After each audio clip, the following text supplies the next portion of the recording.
And it looks like we are live. Another off-centered Tuesday night instead of Wednesday night. Switching it up a little bit this week. Hope everybody is doing well. Guys, how we doing? Doing good. How's life in there in Florida, Ham? What's going on? Not much, really. We're just preparing for hurricane season June 1st, so everybody's trying to get their ducks in a row. It's like a year other than that, we haven't really had much rain. We just started getting some random rain here and there, but we've been in a pretty hard drought. We're under fire watch for the last 2 weeks. Irony with all that. Yeah. And Steve is in Peru. How's Peru been, Steve? Peru has been a tale of two, I don't want to say vacations, but kind of. Today's been great. It's my 25th wedding anniversary. Happy anniversary, sir. Lighting is still shining directly off my head, probably giving a glare to everybody. And I swam with some sea lions this afternoon. Went out to dinner, taking a little break, and probably going to go back out after the live stream. Like on purpose, like on a sea lion tour, or you ran into them while you were swimming in the ocean? So it was like a boat tour. They tried to eat you? No. So it was actually could go see the sea lions, right? But there's islands off the coast here in Lima here. We're on the Pacific Ocean. So what's weird to me is that it's about parallel with the East Coast, but it's on the Pacific Ocean where I'm at because I'm on the west side of South America, and the west side of South America lines up with east side of the North America.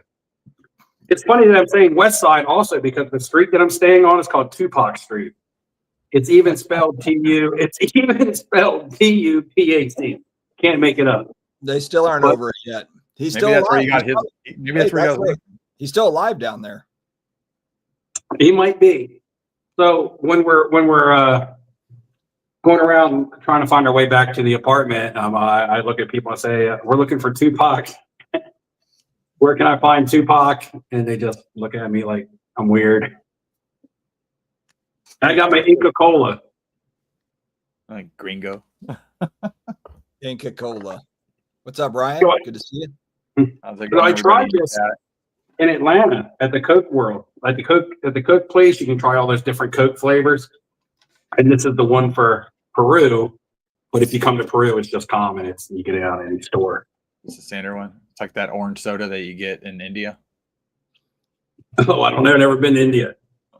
You just type in soda India. I think Rage is referring to a popular breakfast cereal, the Peruvian corn flakes, unless that's some tongue-in-cheek thing. I'm not sure. The Peruvian corn flakes. Yeah, that's actually it's an illustration of Neo. He's not actually on camera. Yeah. It's like a sports flick. You have to move your screen to watch him move around. Say hi to Shelby. Who are the Cavs against Neo? Pacers. That's right. The Pacers beat the Bucks. Yeah, they're a tough team. Are they going to tie it up? I don't know. They're up 8 with 8 minutes to go. But Mobley's hurt, Garland's hurt, and DeAndre Hunter's all out tonight. My That's God. rough. Yeah, it's not great in Northeast Ohio right now when it comes to Cleveland basketball. Well, if you pull it out, do they come back for game 3 or no? Garland has turf toe. That's not something exactly heals overnight. Mobley has an ankle sprain, and DeAndre Hunter dislocated his thumb. Why are the Cavs banged up when the playoffs start? Like, I don't get it. Wasn't it the same last year? I thought it was the same story last year. Yeah, they all got hurt during the playoffs. Well, I mean, if we're going to talk playoff basketball. Playoffs? Michael Ham. Steve's been waiting 2 weeks to talk about it. I'm having a hard time finding that Lakers game. Maybe I just can't get it on Peruvian television. Did somebody update me the score? Game 1 starts tomorrow down there, buddy. Oh, okay. Yeah, they were probably playing on the beach, right? Are they playing that game on the beach on vacation? It's very 70s. I'm not saying that to diss all the Lakers fans in the chat, but that's Celtics Knicks game. I had to hear so much Luka shit. Rough one. Yeah, at least I get to bask in this victory for a second. Luca's long term. You want Luca long term. Luka long term. Yeah. Also, though, Luka- Luka, Luka Luka, long term. Luka is running out of long term though. And now he's 20. What is he? 25, 26? That's He's when your career that's when your career starts in the He's only got a good 10 years left of his NBA prime. Well, maybe if he keeps eating cheeseburgers, it might not be. Of 10. its prime. I think he looks thinner. I looked like he lost some weight by the end of the season. Started playing, defense every other play. He got Well, put on the no. LeBron diet. I don't know if I've ever seen him that big when before, like as he was going to the Lakers. He was pretty big. Yeah, he was double chinning it. He was playing basketball. That's why he lost weight. I mean, Yeah. Well, let's see if Luka gets him in the offseason a little bit. Let's see if he comes back a little trimmed up. But that's the thing in any sport with any player that's shows promise but hasn't really accomplished much from a credential standpoint. Mhm.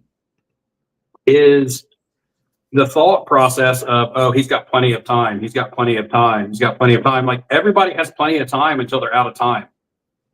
But that goes for everything in life. That goes for us. So, One life. I'm just saying, it's another season going by and another, no championship, not even a third rounder. And the thing was, it was a big move to the Lakers where they were the 3 seed, right? Mhm. So, Well, Luka went to the finals last year or something like that. yeah. I finally saw the picture. I'm sure other people may have seen this, but LeBron's like big toe on, I don't know if it's on both feet, but on one foot is like jumped all the way over the other one because he's been playing for 25 years. So now I understand why he travels and flops around so much, because he's having to like run on that foot, which has got to be just painful as hell. If I was him, I think this would be it. Although I'm sure he's probably going to do his goodbye tour. He'll play next. He's gonna want a farewell tour. A farewell tour, yeah, exactly. He's not going to just say after the season, like, I'm done. He's going to want to. Oh, we lost Steve there. Luka assassinated his internet. Yeah, I said LeBron and Luka, and all of a sudden, Red there goes submarine Steve. right out of the Pacific. Luka popped up and got him. Is it time to sell QBs or hold? I would hold right now until you as close as you can to the national. It would be fun to watch Luka and Jokic. That'd be fun. Oh yeah, that'd be great. I think they are buddy. I think it'd be the best thing for the NBA too, just having them both on the same All team. the big white Europeans on one team. Just put them all on the same team. Like what happened to the Lakers? They got But really white. Well, because once LeBron retires, he doesn't have that second. Like, who are they going to pair with him? I guess it could be like another young star or something. But That's what they would. Yeah. a lot of these guys are getting old. I mean, Steph's getting up there. I mean, we're Kevin getting ready to Durant. get a changing of the guard in the NBA, and Yeah. who's your guy right now? Everybody's trying to Kevin figure out who's the Durant. guy going to be. I mean, It kind of seems like the Nuggets, honestly. That's what it kind of seems like. I just don't know who the face of the league's going to be in 2 years. Well, Pops is hoping it's Wemby. Yeah.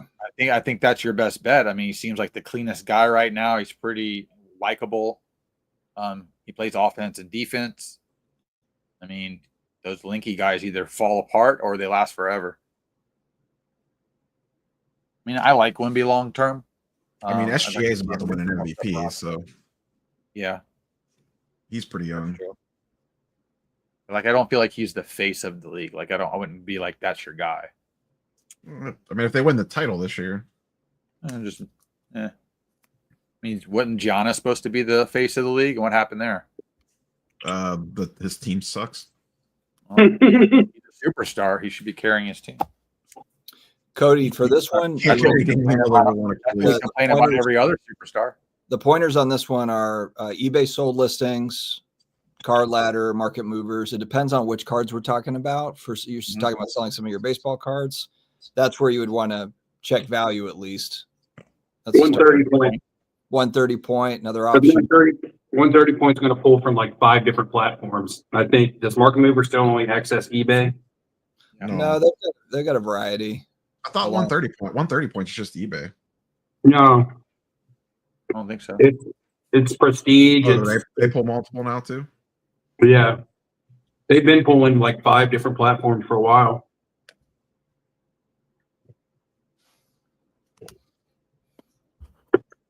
Y'all been picking anything up? Hmm. Caitlin I got a Clark. bunch of stuff. I got a bunch. I of know stuff about to Clayton. pick on. You've been picking up Caitlin Clark for like 5 months. I've got a few little plays I'm working on. I bought a card about an hour ago. Oh, what was her name? That's how it works down there. The cards, right? Theo. Like Nelly said, underly, EI. Uh-oh. You know EO, Mike. Steve, is it time to sell quarterbacks or hold until July? Depends on when you bought them. Depends on what kind of margins you want, and depends on who you have. That's very broad. Yeah. The other part is everybody's going to be selling in July too. So If you bought them last week, no. If you bought them in the beginning of January, you probably have some room on them if you depending on who you have. If you have somebody whose situation got worse after the draft, probably not a good idea to sell them. If you were banking on somebody in the Browns quarterback room getting some hype like a Kenny Pickett, it's probably not a good time to move him now. It was never a good time to think Kenny Pickett was going to get hype. Yeah. If anything, he got cheaper. No. Incorrect. Because I bought 2 nice Kenny Pickett's. You guys saw him when he was still on the Eagles the week of the Super Bowl. And I bought him with the 2 outs of maybe something happens in the Super Bowl, crazy fluky, and he has to play and does well, or he gets dealt in the offseason, which the latter of the 2 happened. He got dealt in the offseason, but you had to move on that deal because now that quarterback room is super muddled and he may be the odd man out. So there was a small window. If you bought at the right time, if you bought before he was moved to the Browns, then you're fine on that. So that's why I mean it's going to be really circumstantial to the cards of the players that you're holding. You guys remember this card from back in the day? Is that Oh, yeah. I remember that set. Tim Hardaway, Fleer rookie. Mm-hmm. So this is hilarious. So I had a notice from the post office that I have a letter to pick up and I owe $4.25 for postage. So I bought this card as part of my like binder project, my nostalgia card binder project thing I'm doing. And so the guy or gal shipped it for $1, did like the penny, like, or did the dollar or whatever, like the 99-cent shipping, but put it in the screw down. So it was too heavy to go in like a letter. And so they charged it. So I paid $4 to go and pick this up at the post office. So they charge you. I got to leave it in the screw down. That's funny. I see a comment over there, and I can't access the comments like you guys can because all I can see is our screen. I can't see the comment screen unless I go away from our screen. In here. Yeah, Charles has been active on social media lately. Did you see his photoshopped muscle? Yeah, muscle I said it was I saw AI. his face on the rock, or his face on Bruce Lee's body. Yeah, it was like somebody painted the bottom part of it and pasted his head on it. How you doing, But, Sharon? GTP. I told him his new nickname is Photoshop Triceps. But Yeah. Is that what you're going to look like at the National, Steve? no, I'm never going to be ripped like that. I'm never going to have like 0% body fat. Steve's on the Fuchs diet. Shit, fook that. I just Fuchs that. Give me a cheeseburger. I'm just, my diet ain't like that. Like I'm just trying to be comfortable. I was Fuchs, able to you swim going to against the the current today. Fuchs has been intermittent fasting since like Christmas Day. That was his last meal. It's the Right. secret is he doesn't eat. I saw a comment there that said something about will SGA's prices ever pass Luca's? I can't answer that question, but something that I actually posted to you guys yesterday, it's kind of funny, is that there was that post on Instagram that said, which player would you rather be holding right now, Silver Prism? And it had the 17 Tatum, it had the, 2022 or 21, whatever year Anthony Edwards was. And it had, from 2018, it had SGA, it didn't have Luca. Now, some may argue that, well, the Luca is the no-brainer hold, right? But I'm going to say that that's no longer the face card of that set.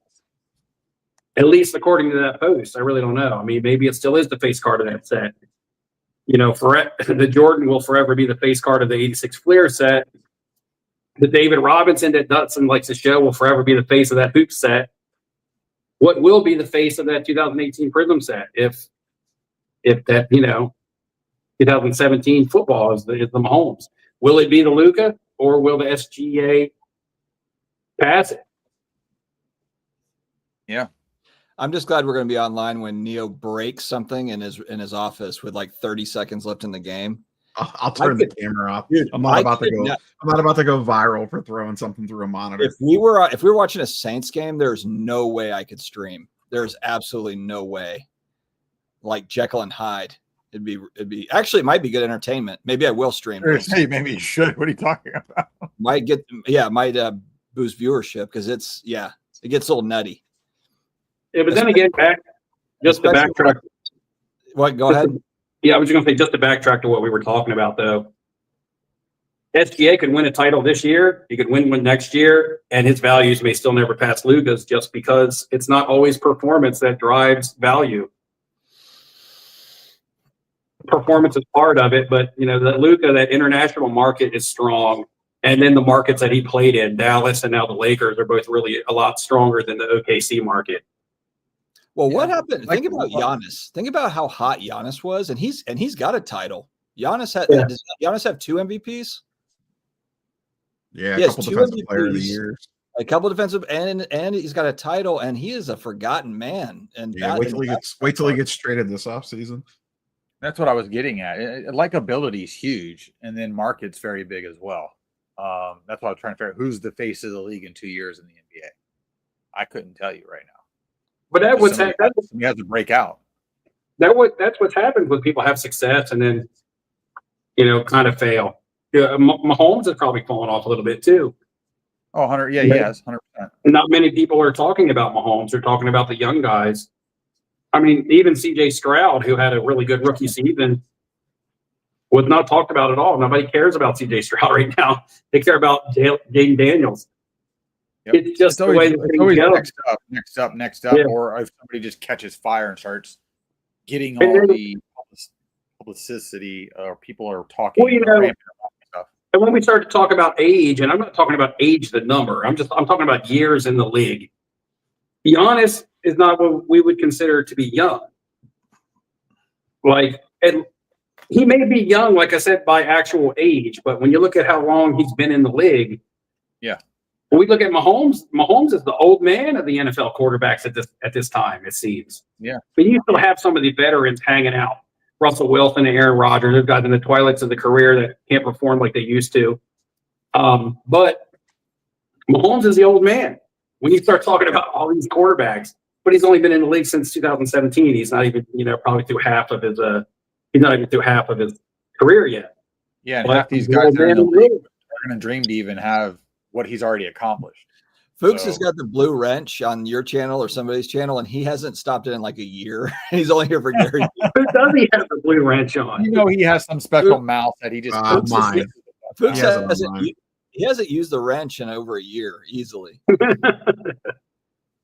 So like Andy E said, Anthony Edwards. My problem with Anthony Edwards is I watch him come off the bench and he has to basically unzip tie 10 things from his body to go onto the floor. And that guy's not going to last real long. He's a great talent. I do not see a 10-year career out of him at this point. I don't know. He's built like a tank. Well, those are the ones that fall apart. Anthony Edwards on the Timberwolves? Yeah. But I don't think he's not an inside player, right? He's not like a bang around player. Maybe he's just wearing that stuff for preventative purposes. I don't know if Neo slipped in his chair or if something happened on the screen, but that was classic. Okay. What happened? I don't know. It looked like he was about to fall out of his chair. I think that was him just trying to gather himself. This is man. Hold on. We're not doing this right. How do I make Neo bigger? How do I do this? That's the wrong one. Dang it. How do I do this thing? No. Dustin trying to figure out how to work StreamYard. Dustin. We've only been streaming for 5 years. You think you know how to work the software? You know, I might need to switch over to that other thing. I saw somebody, was it Mighty Comics, using like Restream or something? Actually looked pretty good. Yeah, He said it was I saw free. somebody using that too. They used it for a little while, like a 30-day trial, but they didn't go back to it. So I don't know what the Yeah. hiccup in it was. I got to be able to run my banners at the bottom here. I don't know if you can do that. First time submitters to PSA, SCD25 code at the shipping and billing screen. Banners. Is PSA I still don't know grading if a lot of cards? them allow the multi-stream either. Yeah, so I'll just stick with it. I'll just pay the $800 a month or whatever the hell it is now. Whatever, it's an easy tax write-off. Yeah, it is. It's a write-off. Andy, Anybody what's going got on? any- It's the sports card investigator. What's Yep. going on? Does he still post content? Is he actually still considered a content creator? Or I is think he he does. I'd love I think he to does see a a video video. a quarter now. I'd love to see a video, Andy. Love to see one. Oof. All right. Shane says hello. There's lots of topics we can get into tonight because I actually have a video that I'm editing that I'll finish tonight to come out tomorrow. Hard at work, boys, with the content. I'm in Peru vacation. I'm still pumping out the content. You know what I'm saying? Anyway. Well, but look, 90% of your videos B-roll, and I got to assume there's a shitload of B-roll down there. Oh my God, you guys, this is the next video. Just get ready because you guys are going on a virtual tour of Machu Picchu. You know what I'm saying? But It's gonna Is be Aaron Rodgers with you? I might poke my head in every now and then and say something about the hobby. But anyway, because I don't have my cards and stuff that I've been buying and selling, because I've been out of the country, I'm just talking about some random thoughts of things that have been going on in the hobby. But it's also probably topics that we could probably hit tonight. You guys all probably have actually put videos out on all this shit, but I know that I touch on the grant from Whatnot a little bit. Careful how you say that. Yeah, right. Be careful. And then Leo's video talking about the set that Topps is coming out with the Star Wars and the Pixar and Disney stuff, Mhm. which was a cool video. And then who cares what the third topic is? I already forgot what it is. Oh, it's about Jeff Wilson doing a national giveaway. national giveaway, and then the fifth topic could be, is SGC dead? I think every content creator on Earth has talked Yeah. about, is SGC dead? We can revisit that if you'd like. Well, the fourth topic is quick, but it's GameStop and grading, because right now I just had an order come back from GameStop and I have multiple other orders out with GameStop. All right, well, to fire PSA. up that topic. Do you want to But, start with yeah. talk about that? Well, we can't. I mean, just real quickly, like it's. I got a lot of questions because my first PSA order that I got back from them took about a month. That's all it took. It went out on March 8th and it was received back on like April 11th. Mhm. And I shot 3 videos off of that PSA reveal. Actually, I have 2 more orders out, and I must have just got that order out with GameStop before the PSA really got backed up, because now I have 2 orders that were placed on the same day, March 26th, and they're still in the phase of shipped to PSA. Hmm. It doesn't even look like they've been received by PSA unless the tracker that runs through GameStop has not been updated.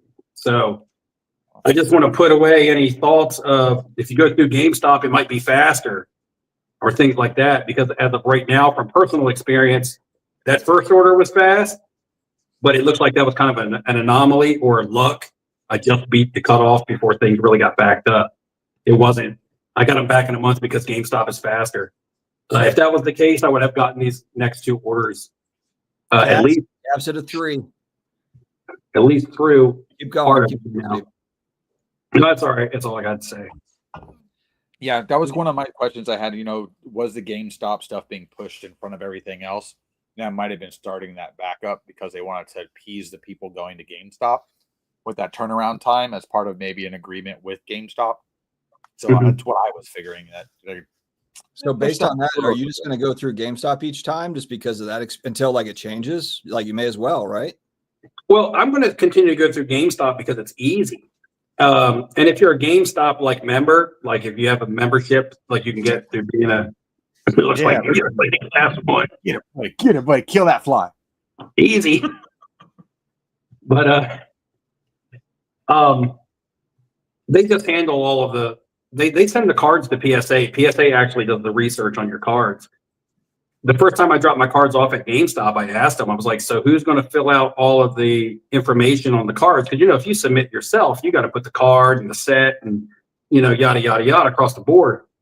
So I thought maybe the GameStop employees did that in the back before they like ship your cards off or something, or they shipped them somewhere to do it. But they told me that they just sent them to PSA, and PSA handles all that now. So it cuts out a lot of work. Shipping is $5, I think. Maybe that's why they're having to re-enter everybody's cards. Yeah, but shipping is like $5 if you have a GameStop membership fee, and that's there and back. Like when I ship my cards myself, especially if I want to insure them, sometimes it can cost me over $100 in shipping charges round trip. Yeah, no, I think honestly, if you have a local GameStop, I think that would be the best option for most people. I think the standard person isn't trying to send 50 cards off. So I think honestly, I think it's a good business model right now until we start getting some problems with stuff getting lost, missing, or some other shenanigans. That was kind of my concern. I just go direct to PSA, but that was kind of my concern is like, is the GameStop employee going to mess up my stuff or screw it up or whatever, but sounds like they've got it figured out. So, yeah, that was my thing. I was like, how knowledgeable are these people if they're the ones that are actually researching the cards and doing a submission form? But they don't do a submission form. They just take photos of the fronts and the backs. They put a sticker, which is a UPC barcode on the back of each one of your card savers. They scan them all individually in, which is basically them ringing you up for you to pay. Mm-hmm. And then they ship them with photos. All right, let's switch over to SGC quickly. We can cover this. So my stance hasn't changed on this since they were purchased. How long ago was it? Was 18 months ago or so, roughly? I can't remember exactly when it was.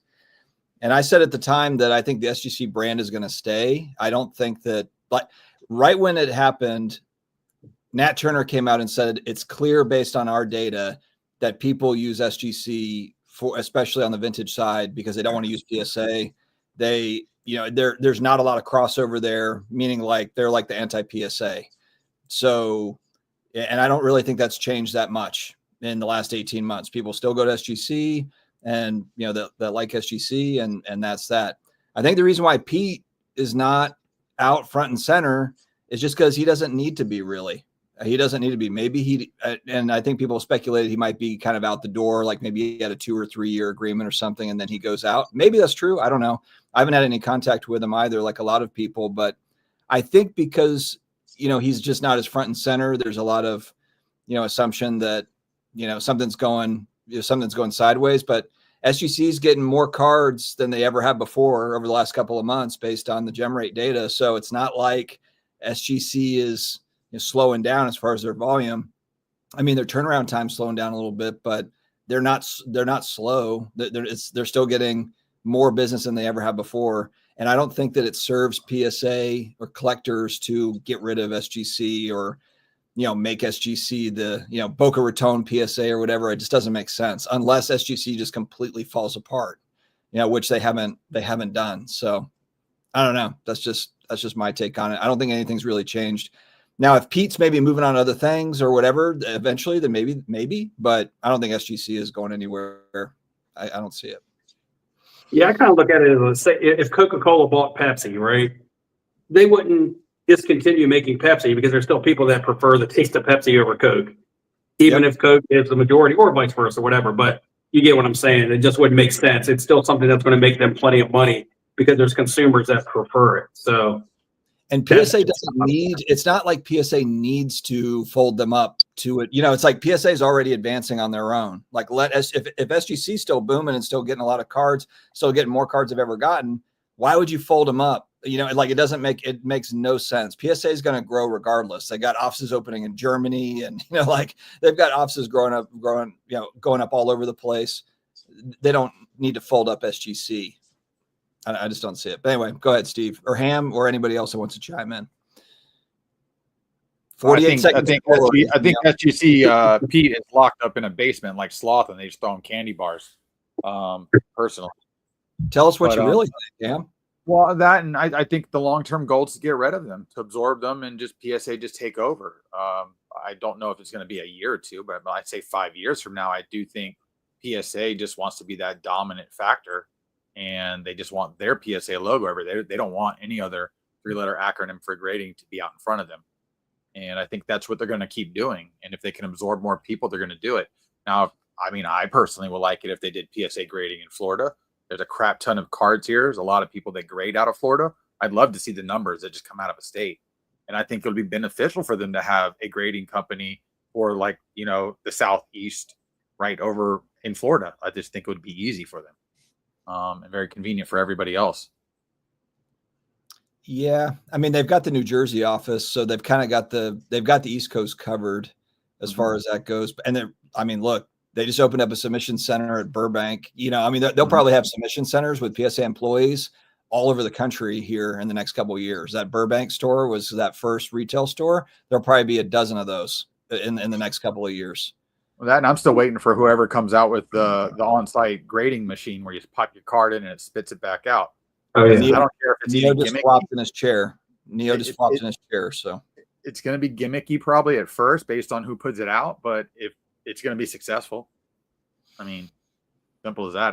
If they would let me buy a machine, I'd buy a machine, like a Coke machine, and basically, here you go, go ahead and stick your cards in this thing, spit it back out the other side. I think it's going to be a popular model once they can do that. take Especially a if breath. you can Take a breath. drop Neo. 20 of those off at a show. It'd be like a confessional booth in a church. You just walk up, you hand your card in. You don't know who you're handing it to. There's somebody sitting in a booth. They look at it for a couple seconds, they hand it back out. That's I'm it. surprised they don't have a But the whole machine. time you're praying that Yeah. you get a 10. I want a machine at the casino that's like the Wheel of Fortune, where you can see all the slabs on it, and you got to pull the lever, and you watch all the slabs as they slow down until it hits your thing, and then it'll spit your card out, just like Wheel of Fortune or something. I'd play that game at the casino. Oh, I just went to a casino before we And how went much by. did you play? There is casinos here in Lima.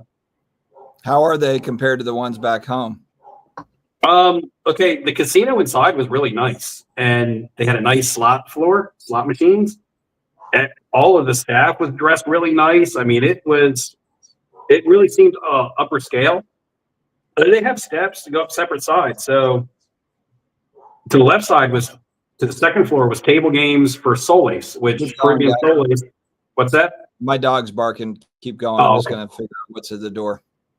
But Peruvian Solis, which is the currency used here, but then there's another side where you could play US dollars, which I didn't go to that side, so I'm not sure what it was like. But the Peruvian Solis side, I went up and played on that side. And it was small. There was a few blackjack tables, a couple roulette tables, and no dice. Table minimums were 15 soles, which is about a little bit less than $5. Mm-hmm. So soles here is basically like divided by like 3.5, and that's what you got in US dollars. I just kind of divide everything by 4. So if something called 20 soles, I just say it's $5, Yeah. right? And that's kind of how the currency works here for me. And well, the casinos aside, and this isn't about my vacation or about Peru, but like stuff is cheap here, man. The US dollar is really strong here. Like I said, it's like 4x. And when you look at things in Seoul, it's like we had dinner tonight for our anniversary. We went to like a 5-star place. We had appetizers and cocktails and our food. And I mean, it was 190 soles, which was $51.90. Yeah. So yeah, the stuff is just When I was inexpensive. in Scotland, it was the opposite because the US dollar is not worth as much as. Yeah. When I was in London last summer, the British pound was way stronger than Yeah. euros. Euros have typically been stronger. The British pound was stronger, but here the US dollar seems way stronger. Oh yeah, any like South American countries, our dollar goes a really long way. And you can use U.S. money here. They take U.S. dollars at some places around here, unless it's like street vendors and stuff, which this place is just filled with street vendors. Mhm. Anyway, I'm not going to get How into about the tap to location. pay? Do they What's have a lot that? of tap to pay down there? Do they have a lot of tap to pay? Oh yeah, yeah. Especially here in Lima's a modernized city. Like where I'm at now, and I'm in Miraflores neighborhood, which is a beach community or a beach neighborhood. So we're right on the Pacific Ocean. It's like higher dollar here in the neighborhood that I'm staying in. But Cusco is completely different. Cusco is like you're in a time warp. Lima is like a modern city in the United States. You know, it has everything here. Like I said, it has casinos, shopping malls, you know, you name it, they have it. But with that being said, it's tougher here. The language barrier is tougher in Lima, even though it's a much bigger city. Mm-hmm. In Cusco, people only tend to really go to Cusco because of tourism. Yeah. So most of Cusco does speak English as well as Spanish. But here in Lima, I've had to use Spanish a lot more. Mark had a comment. Yeah, we'll go back But, to that one. Did you, Paul's asking, did you see the 3 Scott Weiland auto cuts that hit eBay tonight? I did not. I seen Paul. He actually sent me a Instagram message showing it to me, and I also saw his post when he received it. And I've looked at eBay for those, but I have not seen any. But I've been really busy today. Like I got sunburned. Did you have the opportunity to fly over Nazca? Are those the lines? When you say Nazca, are those the where you can see like the lines in the ground, like of the animals and stuff? It looks like not crop circles. So they're kind of like. I don't know. I would say if you're asking, you didn't go. Well, what I'm saying, when I flew into Lima on the way to the trip, it was dark, so I couldn't see the ground, and I don't have window seat. I get an aisle seat, and then flying out of Lima to Cusco and back, I had an aisle seat. So no. PA Pokemon polls. If you have one of those nice rare Charizard, you could sell one of those and just probably live like a king there for a year. But I know Mark had asked a question about grading machines because he didn't hear all of it or whatever. It was a reference to what it is Tag has talked about potentially coming out with portable grading machines so they can put places and it'll grade your card on the spot. Don't wave away. You're watching basketball. But that at some point it's going to come out in the next 2 years. I don't foresee it coming out this year for sure. Are there any other basketball games on tonight? Warriors. Just the Lakers.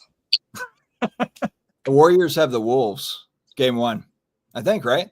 Isn't that the next one? It's on after the Cavs game. Yep. Have we been live since the NFL draft? I'm not watching anything. Since what, NFL draft? Since the NFL draft? I think so. Maybe not. Or was it the Thursday after our last live stream? You know what? We streamed on the Wednesday and the draft is on Thursday. Yeah. Oh, we only texted about it because everybody kept passing on Sanders, and we thought the Saints might take him and things like that. So, what do you think about that, Dustin? I'm okay not having him. I don't think that Shedeur is going to be a good NFL quarterback. I don't. I don't either. This is going to sound weird to say, but Tyler Shuck, the guy that we got, although he's played, he's in college for like 12 years, and I think he's older than like T-Law. It's kind of nice having a QB that's 6'5", 230. Like Derek Carr. I just watched Derek Carr's like little noodle arms get like thrown out of bounds. Like he's not terrible, but he's $40 million a year. He's got a fake injury. He's like a total diva, is a complete pain in the ass. So I'm ready for the next wave of guys, whoever that is. And if it's Tyler Shuck, that's great. If it's Spencer Rattler, great. If it's Arch Manning, it's great. Neo's pills are good. Pills are like Neo's about to take his high blood pressure pills. Is the game still going on? There's 12. This is the longest last 60 seconds of a game I've ever I seen. thought when Neo did his sky hook that it was over. I thought they won. I thought he was cheering a victory. No, That was with 2 minutes left in the game. Just throw your chair at the wall if this goes. There's 1 second left in the game. Oh my God. I just got the score update. What's Oh the score? my friggin' God. What's the score? You want to drop off, Neo, and just go throw shit? It's 120-119 Pacers with 1 second, end of the fourth. Wow, we get to see this. Come Who's on. got the man. ball? Who's got the ball? Cool. It's over. End of the fourth. Oh, end of the fourth. I thought you said there was 1 second left. There was. Right now it's like, play it cool. I'm on a live. Dude, if it was the Saints, I would just be ripping. You can do whatever you like here. You're in good. You You're don't have like I've a been soft there. spot you can throw? I've been at a Saints game with Dustin. Oh yeah, you've been to a Saints game with me, Steve. You've seen it. They're on I Super had a Bowl. Saints game with you when you were here in Tampa. I just didn't hear you. Yeah. You guys are never going to win a Super Bowl. That's what I always have on Panthers fans. Yeah. They're so Zero nice. Super Bowl. You know where I don't say that? Well, I can't say 0 Super Bowls to the Ravens because they have them, but Baltimore is not the place to talk smack to the fans.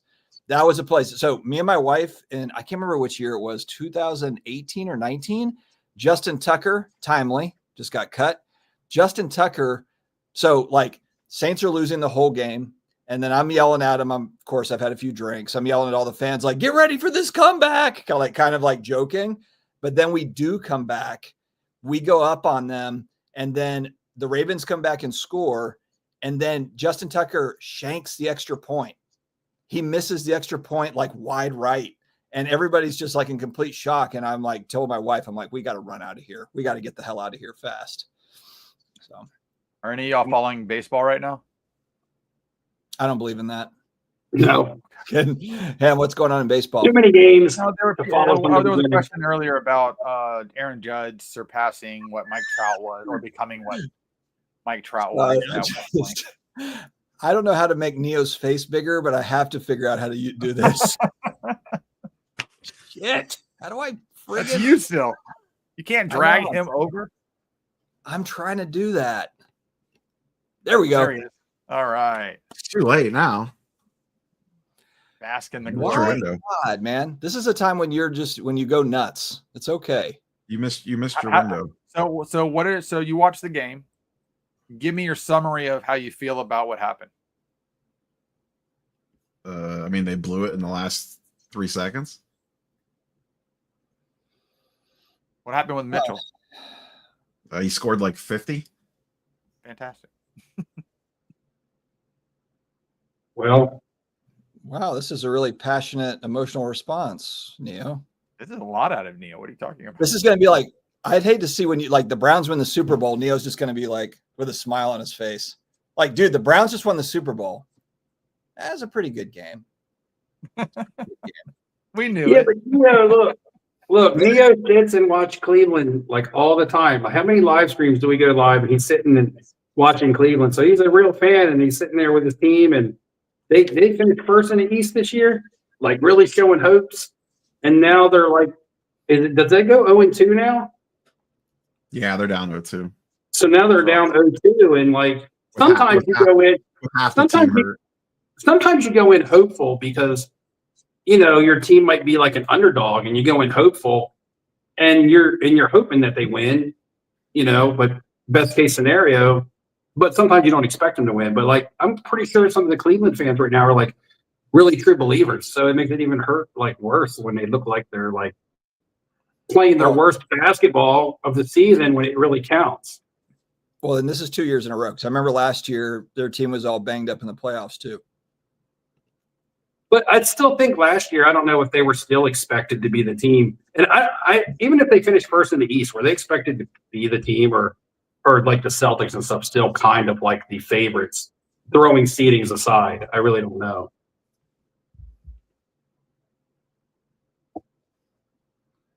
Neo just slipped into a coma.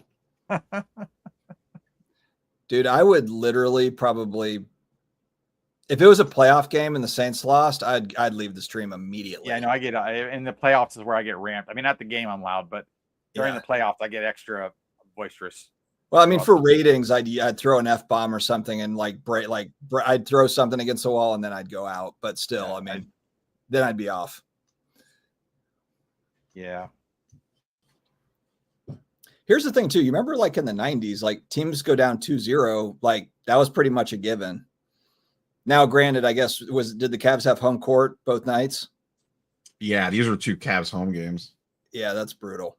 That's real bad. Yeah. Unless it's just one of those series. I mean, they're not going to win it. They're not going to win if Mobley, Garland, and Hunter are all hurt. Like, Yeah, they got to get guys back. Yeah, I know you're just beat up really bad. I did see Halliburton's cards were going up. Yeah, they're really going to be going up now. Yep. And I gotta go pull my patch auto out that I have. Get that thing out of my face.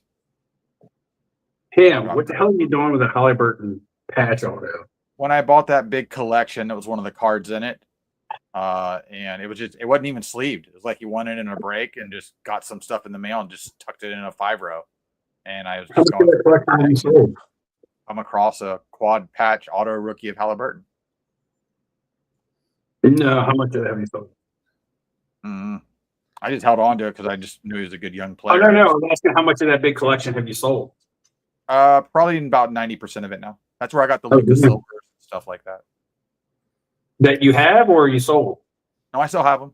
I sold almost all the other stuff, and I kept some nicer stuff just on the backside. You didn't sell those Lucas Silvers when you got traded to the Lakers? I'm gonna wait till he gets till they go up in the next couple of years. That's just No, that's not going to happen. I told you that will be a $500. Okay, look. Okay, I'll write this down in your notebook. That'll be a $500 card before it's a $2,000 card. Which one? The Lucas Silver PSA 10. That'll be a $500 card before it's a $2,000 card. I probably won't have it that long then. Okay, I'm just saying. What is it at now? I get Is what you're saying. is it sub 1,000 yet? I'm looking at moving my Mike Trout Bowman Chrome first auto. Should have Neo done that would- a long time ago. Neo would know. He stays on the market updates on that stuff. I want you to do a Neo. You need to do a market update on Cavs guys and just be like cussing the whole way through it, like it's bullshit. Yeah, it's down 12% because that bullshit 3 at the end, stupid foul, dumbass. That's what I want to see in the next Sunday, the weekly Sunday breakdown with the charts.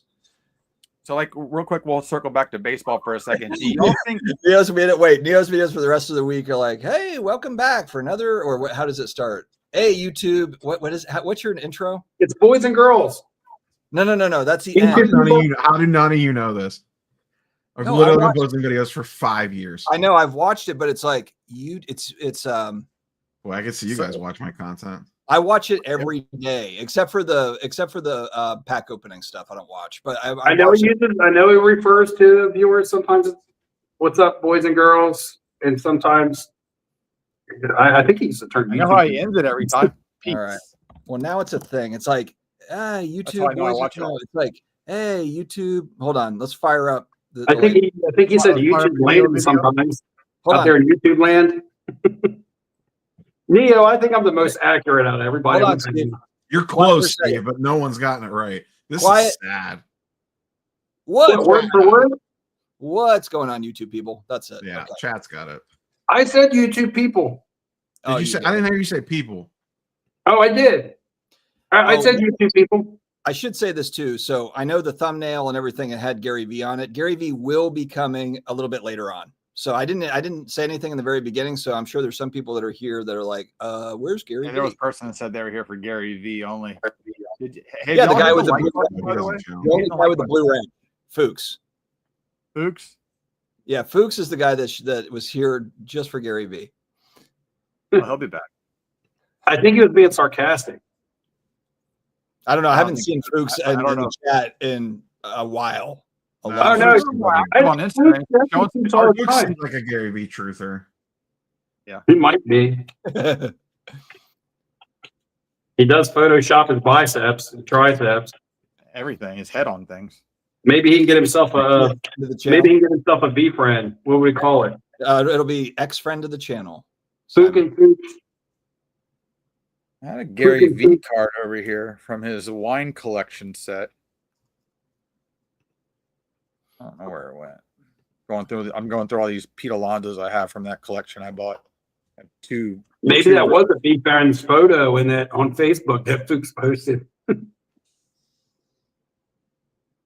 But no, what I was talking about with baseball, I don't think Shohei can duplicate what he did last year ever again.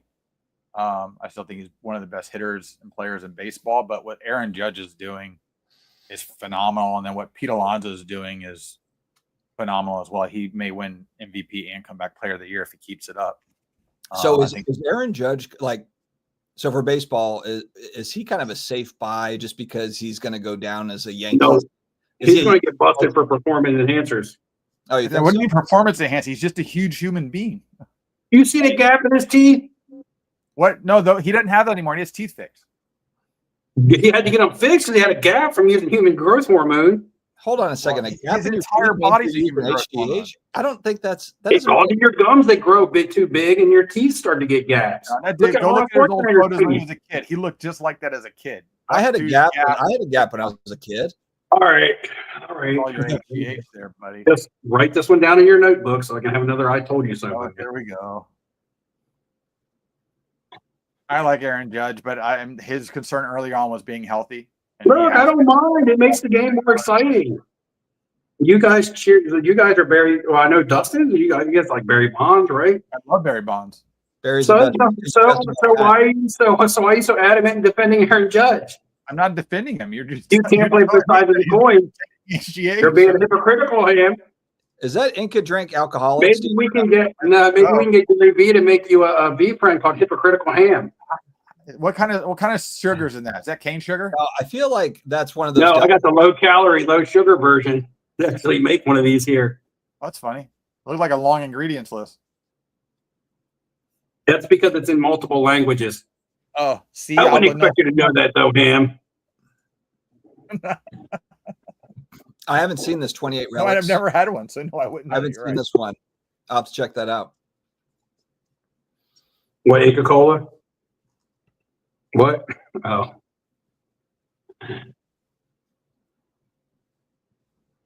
Hey man, I got nothing against Like I saw, Aaron. like this guy said, nah, Judge and Stanton got their teeth fixed a couple of seasons The ago. truth is Stanton got stinging. his teeth fixed because the guy with the baseball in the face.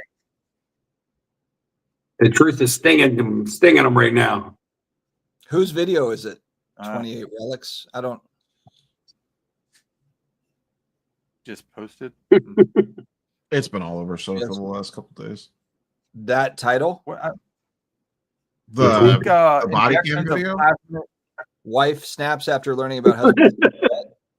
Yeah. Where's the one about that? You did a What do video you, on that. is this about cards or no? Something separate from Yeah, the cards? husband got in debt over cards. Oh, okay. I haven't seen that. It's Like body $100 grand cam. or 300 grand. No, that was a different one. This was like a grand. Oh, there's more than one. Fantastic. I You can agree. make a video every day about someone being in debt over cards. They were walking Barry Bonds with the bases loaded. I think that tells you all that you need to know. They'd walk him 4 times in a game just to not let him swing it back. They're walking his ass with the bases loaded. I mean, come on. Do you remember the days where it was like you turn on Sports Center and like every day it was like another shot into San Francisco Bay? It was, and there's people McCovey Cove. out there. McCovey Cove. Yeah, I mean, every single day on Sports Center would be some Barry Bonds shot into the Bay. McCovey Cove. And then you see Jab's family out there trying to beat up little kids to get the ball. Yep. You're That's, right on that one. that's what somebody said. I saw that in a video Bobby somewhere. Witt for sure. Bobby Witt's fantastic. But I don't know if he's ever going to have the numbers to win an MVP over the sluggers in the league. Who? Bobby Witt Bobby Jr., Witt? 5-tool player. Yeah. I was just at the Rays game when they were here, and we have a guy named Chandler Simpson. He's probably the fastest guy in baseball, and he hit a shot at the shortstop. Bobby Witt grabbed it, and he knows he's blazing fast. He had to come up with that thing, not even step and throw. He just had to throw, and he still barely got the throw to get the guy out because of how fast he is. Is he dominant in any one stat? You know, being a 5-tool player. So No, Basically- that's the thing is he's not I overly mean, dominant. batting average probably. Yeah, I mean high batting, but I mean what Judge is batting what Wait, 340 I this want to year? know. I want to know. Okay, so William Fonda, and I don't know what he's saying this into different style of game, but are we talking about with Barry Bonds? Like, would Barry Bonds not be as good in today's game? Is that what we're saying? He would kill today's game. Or would he be batting 500 in today's game? Are they Like, going to let him juice? I mean, Well, they let Aaron Judge juice, so yeah. That's Well, true. They just juiced up both Stanton's I arms. guess with that's some actually liquid that's blood. an interesting point too, because a lot of like Mark McGuire, that was his. I remember him saying in like an interview, like they weren't like it wasn't against the rules, like or it wasn't being tested for or whatever. So, you know, True.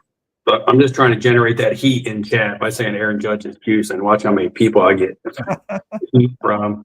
Get Oh, that if Dominic you really Mysterio want heat. if you really want to get up, if you Get that really dirty want to Dom get heat, people upset, man. no, dude, if you really want to get people upset, question Ken Griffey Jr. Like his size, like that guy was pretty big too, but you know, like then you get like people get really fired up about Ken Griffey. Trying to Jr. figure out who's gambling for Shohei now since he had to get rid of his interpreter.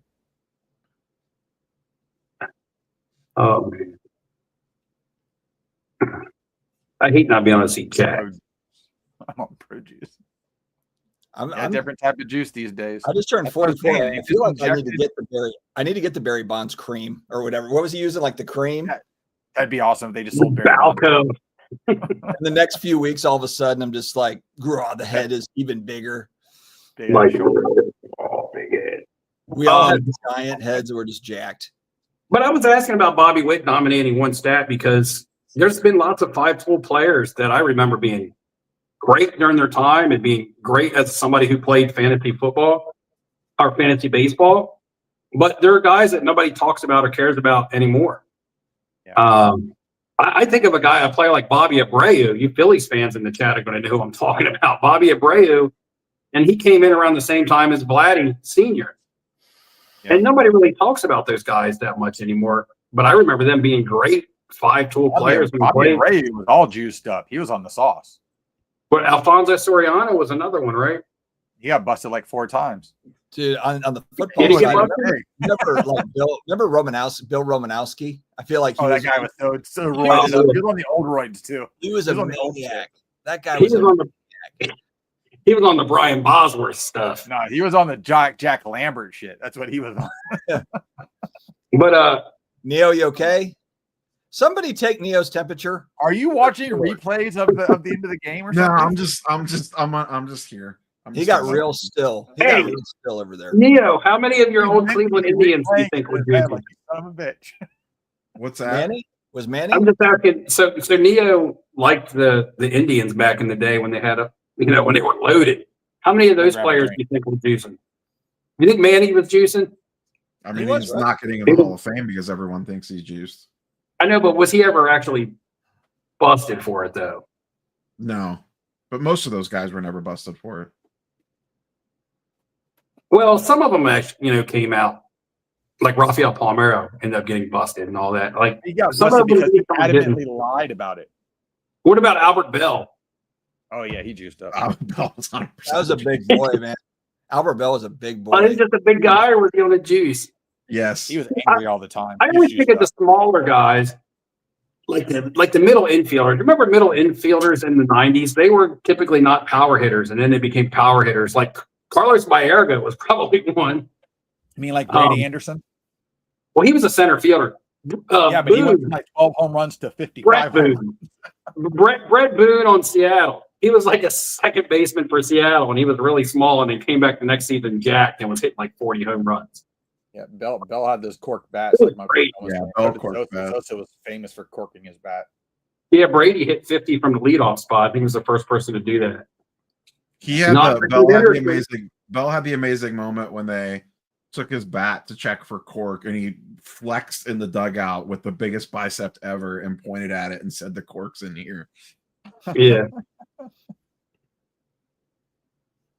Did he get in trouble for running a bunch of kids off away from his house on Halloween or something? Yeah, he had roid rage all the time.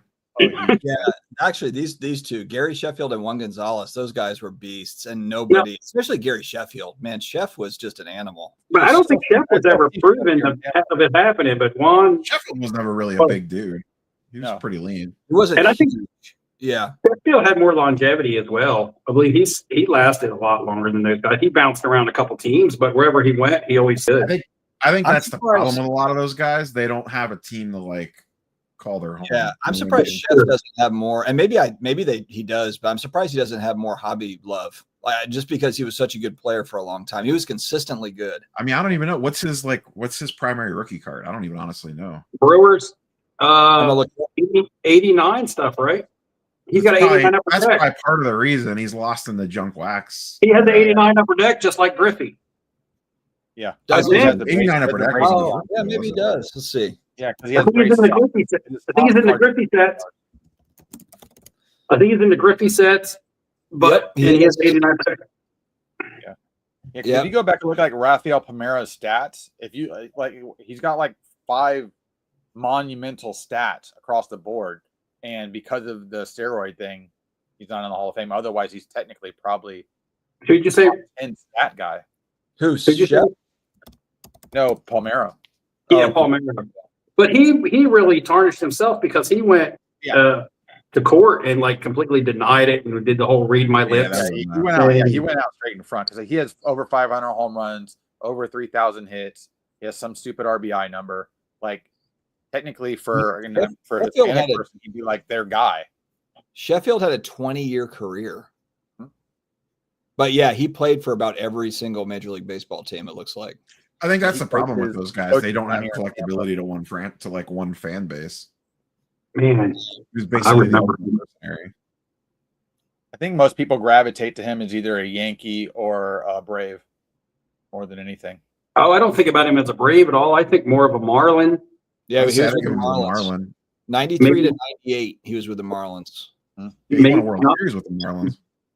Yeah, wasn't he? Was he in Detroit? Yep. 2007, 2008 Tigers, and then ended it out 2009 with the Mets. I remember him ending it with the Mets, but I remember him mainly as a Marlin, and for me as a Brewer because I used to get his rookie cards. He used to be one of the guys in the Beckett that was worth a couple bucks. Yeah, Fuchs, Jim Tomei. Nobody will ever care about him. He's like Yeah, the silent Jim Tomei. killer. Jim He's Thorpe. actually, I disagree. He's pretty collectible around here. Tomei, Yeah. Wasn't he like a Yeah, good guy? yeah, he is.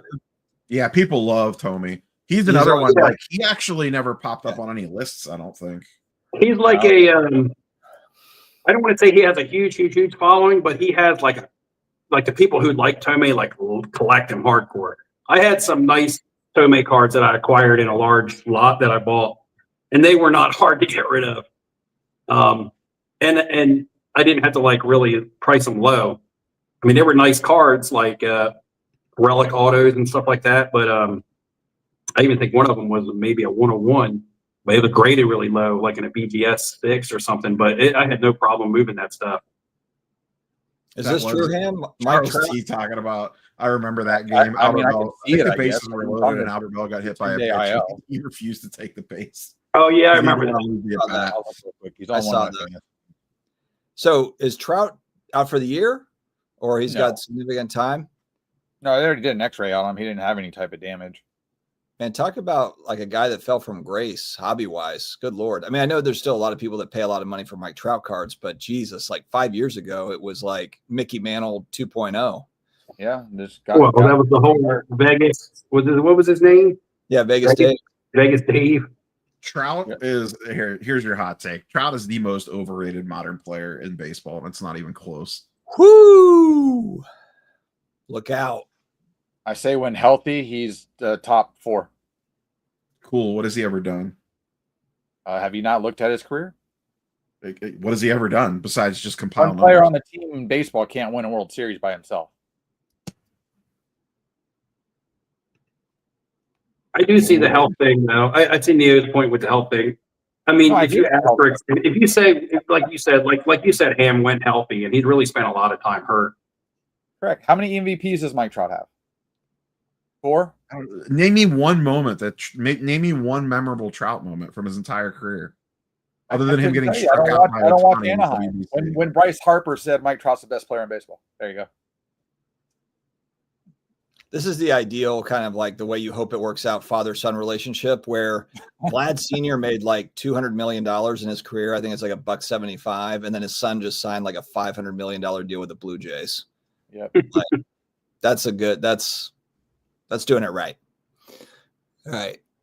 And he's probably not even half the player that his father was. Vlad Senior was a beast. He was incredible, Vlad Yeah, Senior. He did everything. Vlad Senior would probably get $1 billion in today's game. Vlad Senior used to hit home runs on balls that were like in the dirt. They bounced and he'd still hit it all. He He had spent an the insane swing.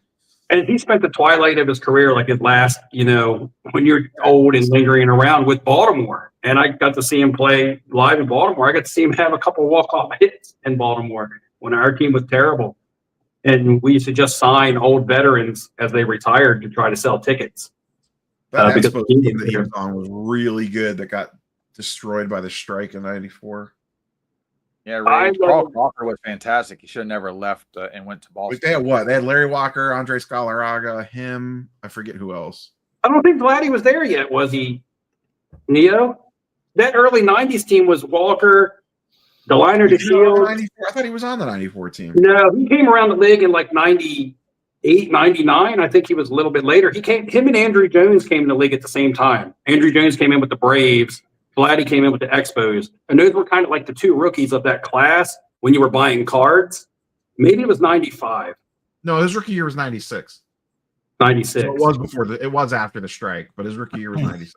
But that Expos team you're talking about, I was a huge fan of that team because Deliner DeShields played for that team. And he Yeah. was from I always think he was on that team, but you're right, he wasn't. Yeah, DeShields was from Delaware, and he was like, we don't have many professional players come out of Delaware, and he played at one of the high schools, like 20 minutes from where I went to high school at. And he was a really good basketball and baseball player. He almost won Rookie of the Year. 97 was his first full season. He got a couple at bats in '96. DeShields would have won Rookie of the Year, but Dave Justice got called up by like the Braves or whoever. I think it was the Braves then, and hit a bunch of home runs towards the end of the season and won Rookie of the Year. But Marquise Grissom was on that team too. He was center fielder, and he was really good. DeShields played second. Larry Walker was in the outfield. Yep. I don't think Randy Johnson was part of that team still. Mm-mm. I can't remember. Pedro. Man, we need a crazy looking Randy Johnson pitcher in today's MLB. Just intimidating as hell. I know there's some big pitchers, but I just need a guy that looks like a psychopath, like Randy Johnson What was did. the guy on the Phillies that looks like Nicolas Cage from Con Air? Yeah, but Randy Johnson just looked like, I don't know, he like just looked scary. he I mean, just broke even out when of he prison smiled, and he moved was to a scary. baseball field. He looked mean as hell. There was a guy that used to be like when Jim Rome's show was more syndicated way back in the day, and he was the guy that did his switchboard. He was talking about being on set during a filming of like an Old Spice commercial or something, and Randy Johnson's line was, "I had a ball," and he kept saying it like, "I had a ball," and they're like, "Do it again, do it again." And the guy's like, this guy was already angry looking, and I never seen anybody get more angry looking saying this, and it looked like he was going to throw that Old Spice through the camera.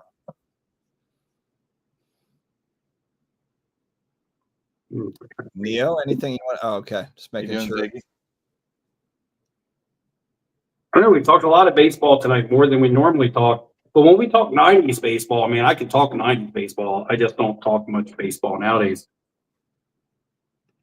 Yeah, I haven't watched a baseball game in a long time. It's kind of like I just miss like old baseball.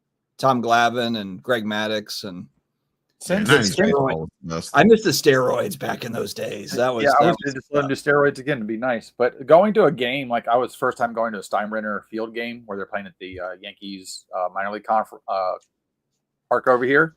if you I'm look just sitting there and I'm watching birds fly by, and I'm like, I'm not used to seeing this. You see It how was popular the WWE is? You see how popular it is? That was baseball at the end of the 90s. It was like WWE guys that also were really good baseball players. Yeah, huge ripped. Mark McGuire looked like, I mean, that dude, he was Yeah, yoked. you walk up to the plate and the catcher all of a sudden got like this small. It was funny too, because he was a good hitter, obviously, but even if he didn't get all of the ball, it still would like be Didn't like matter. a shine, like a line drive. That's just like it had a Huge long bat, massive barrel. yeah, it had a chance. Could you imagine if they let them hit with metal bats? They would have hit the thing like The a pitcher would 1,000. die if he gets hit with the ball. Nah, Yeah, someone would get killed. Yeah, but you could also hit it 1,000 feet. I mean, they would have Oh, yeah. absolutely destroyed those things. That's Yeah, why but I who always was get the- more amazed by the older hitters that were using those huge, heavy 48-ounce bats that just wring your hands to death when you hit the ball. All right, in baseball, if you had to pick one player that was the Be right catalyst. Oh, but you're going to like this one, Dustin. Oh, he's still there. I'll stay for this. Go ahead. I was going to say, if you had to pick one player that was the catalyst of the junk wax era, which basically started it. So if we were to relate that to somebody in basketball, let's say maybe in 1920 or 2020 would have been like a Zion, right? Kind of got a catalyst going again for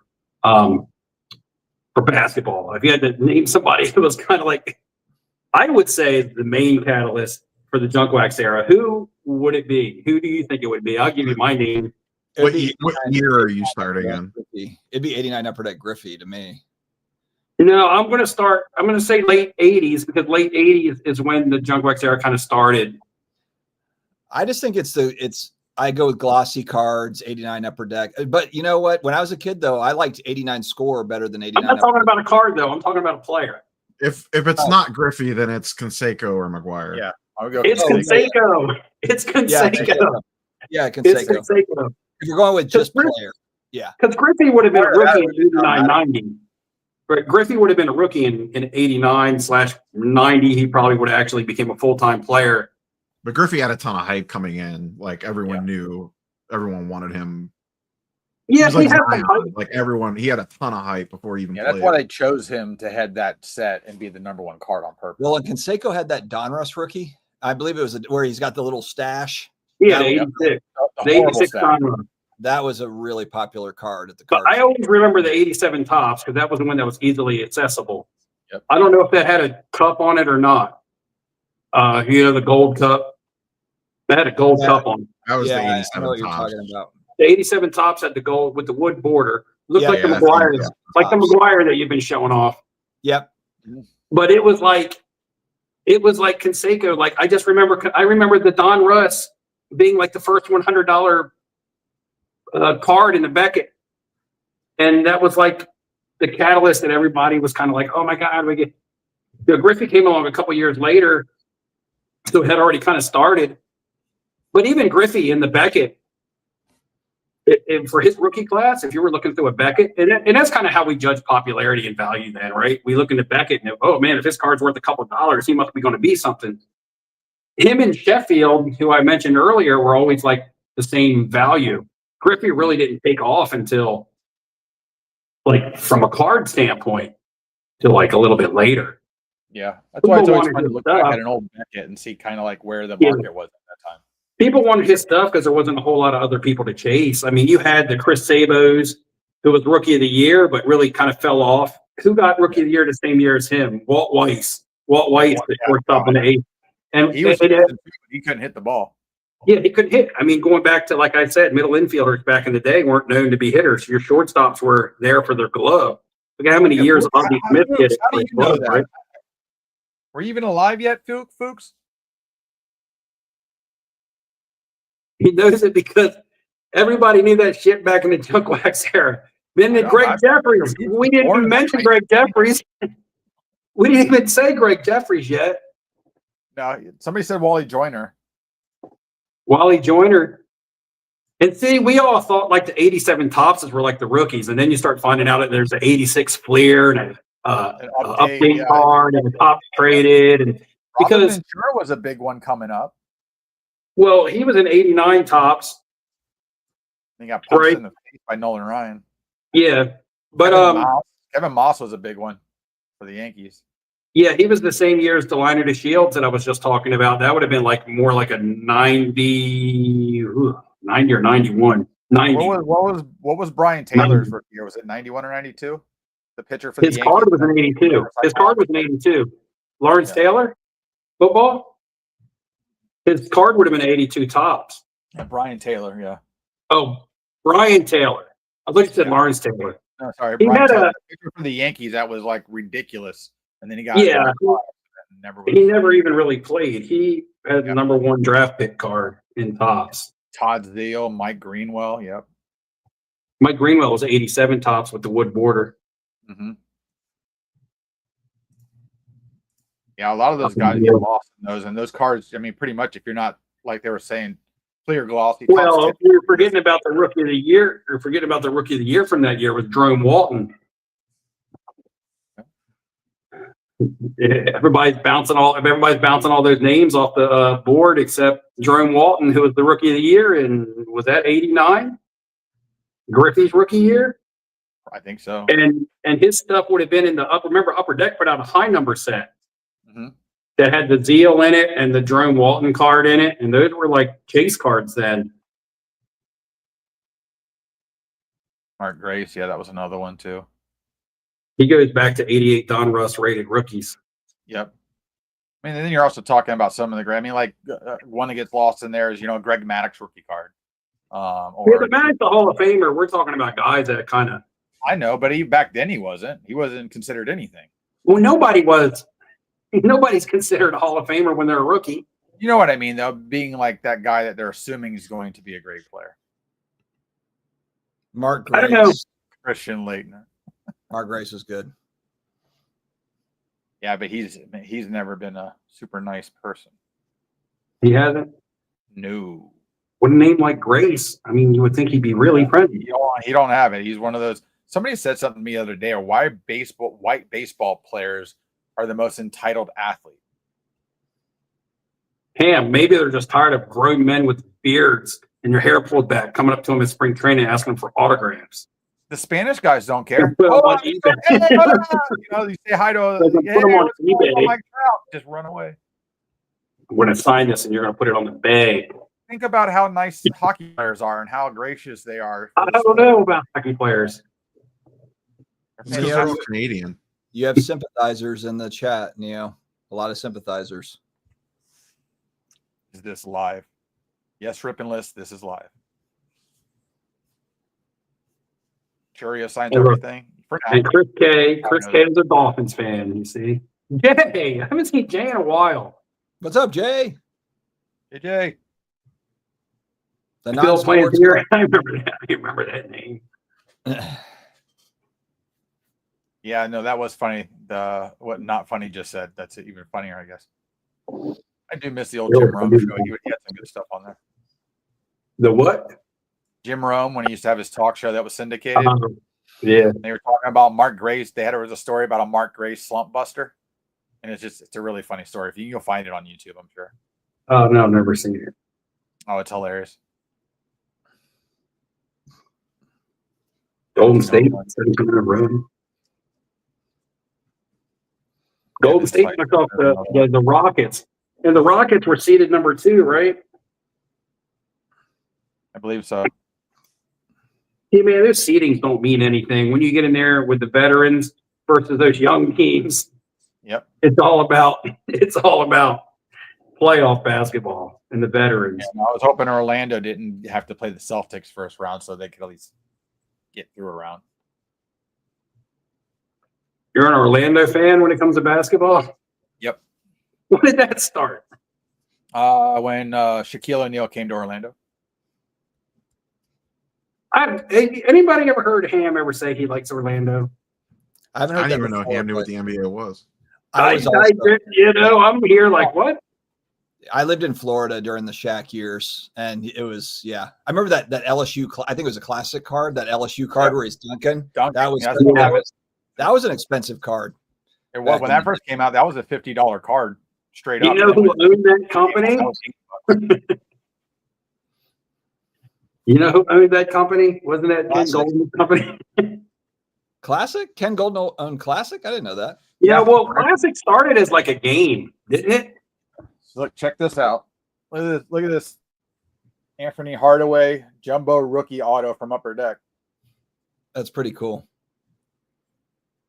Didn't Classic start as like a game? I remember buying a Classic set that had Ken Griffey Jr. in it, the baseball set, and it came with like game pieces and stuff. Look, that's how you used to pimp chains out back in the day, boys. Right there. Look at that honker. Why do you have that in your room? It's in a box. Over your bed. It's Calm down, Steve. Golden owned Scoreboard. Yeah, I don't. Classic was something else, right? Scoreboard. There you go. Thanks, Charles. That was wrong. Yeah, Classic was like a game, I thought.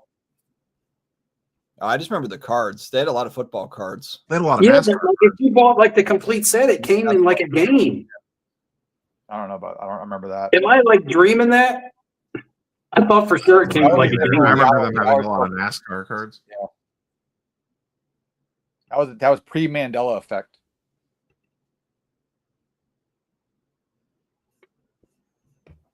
Jay, do you know if the Classic came with like a game? Was there like a game version of Classic? The sets? It came with like game pieces and stuff. That I had the '90s classic game, Michael Frankie. I'm saying I remember the Classic cards coming in a set. Now the cards were in a brick wrapped in cellophane, but it came in a box, and the box had like game pieces and stuff in it, like it was some kind of game. Yeah, they're saying there was a Chad solid agrees with border. you. You got a There's few solid people saying it border was a cards, game. Yeah. What's up, Victor? Victor says it was a game. Yeah. I just remember the cards. I remember buying classic packs. Yeah, They're because people would classic packs. people would mainly just buy the game and bust the cellophane pack out. But I remember there would be like two colors, because I remember Griffey had like a photo shot, like a portrait shot that was an orange border, and he had a batting shot that was like a purple border.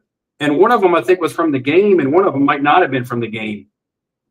Yeah. This is so long ago that I might have been dreaming this shit. I don't know, but if you guys in the comments know what I'm talking about, make me feel like I'm not crazy. This was almost 40 years ago, Steve. So It's pretty long ago. It's testing everybody's age anyway. yeah, Shaq's Fleer Ultra rookie card. I love Fleer Ultra. Man, Well, I when that always came liked the out, upper I loved deck it. card because you had the trade card and the regular card. The trade card came out in Series 1. And then in Series 2, you could pull the regular card that was a trade card, but it said #1 draft pick. So technically, the trade card's the rare card, even though the #1 draft pick sells for more. Yeah, that's true. You had to send in the card to get redemption. They would punch a hole in it and then send you back the Shaq rookie card with your redemption card.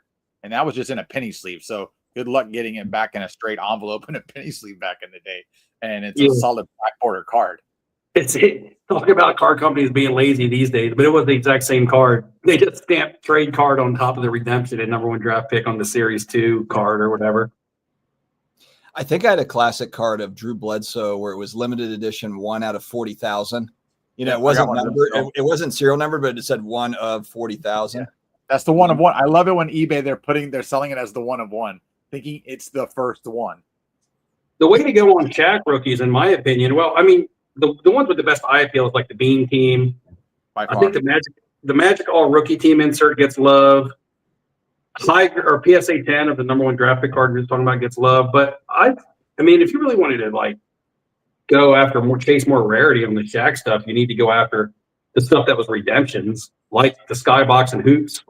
I think it was a redemption of the Hoops. Skybox might not have been a redemption. So the hoops, I have that complete sealed redemption set. Right. It was a complete, but that's what I'm saying is like nowadays, you can't bust that stuff. Like you can go buy old Stadium Club boxes and bust them and hook to pull a Beam team of Shaq. You can go buy old hoops and hook to pull his Magic All Rookie team. And we all know that stuff really isn't low number print. You're talking about this. The thing about the thing about the redemption #1 draft pick cards is that even if you go back and open old product, you're pulling redemption cards. You're not getting the actual card, which means those can't be, no matter how many boxes of that shit is sitting in warehouses waiting to be ripped, it doesn't matter. You can't redeem and get those cards. Whatever's out there is out there, and everything else. So what's out there is out there. Now, Stadium Club Series 2, you can go probably rip the hell out of that and pull Beam teams. I have You're jumbo hoping box. to get high grade, and they probably are sticking together. But So there's a. Well, I mean, I know mine don't stick together, but yeah, most Stadium Clubs brick. But mine have always stayed. Stadium Club's a brick. They brick because of the gloss on them. Yeah, they need to be in like a humidity controlled atmosphere environment. Yep.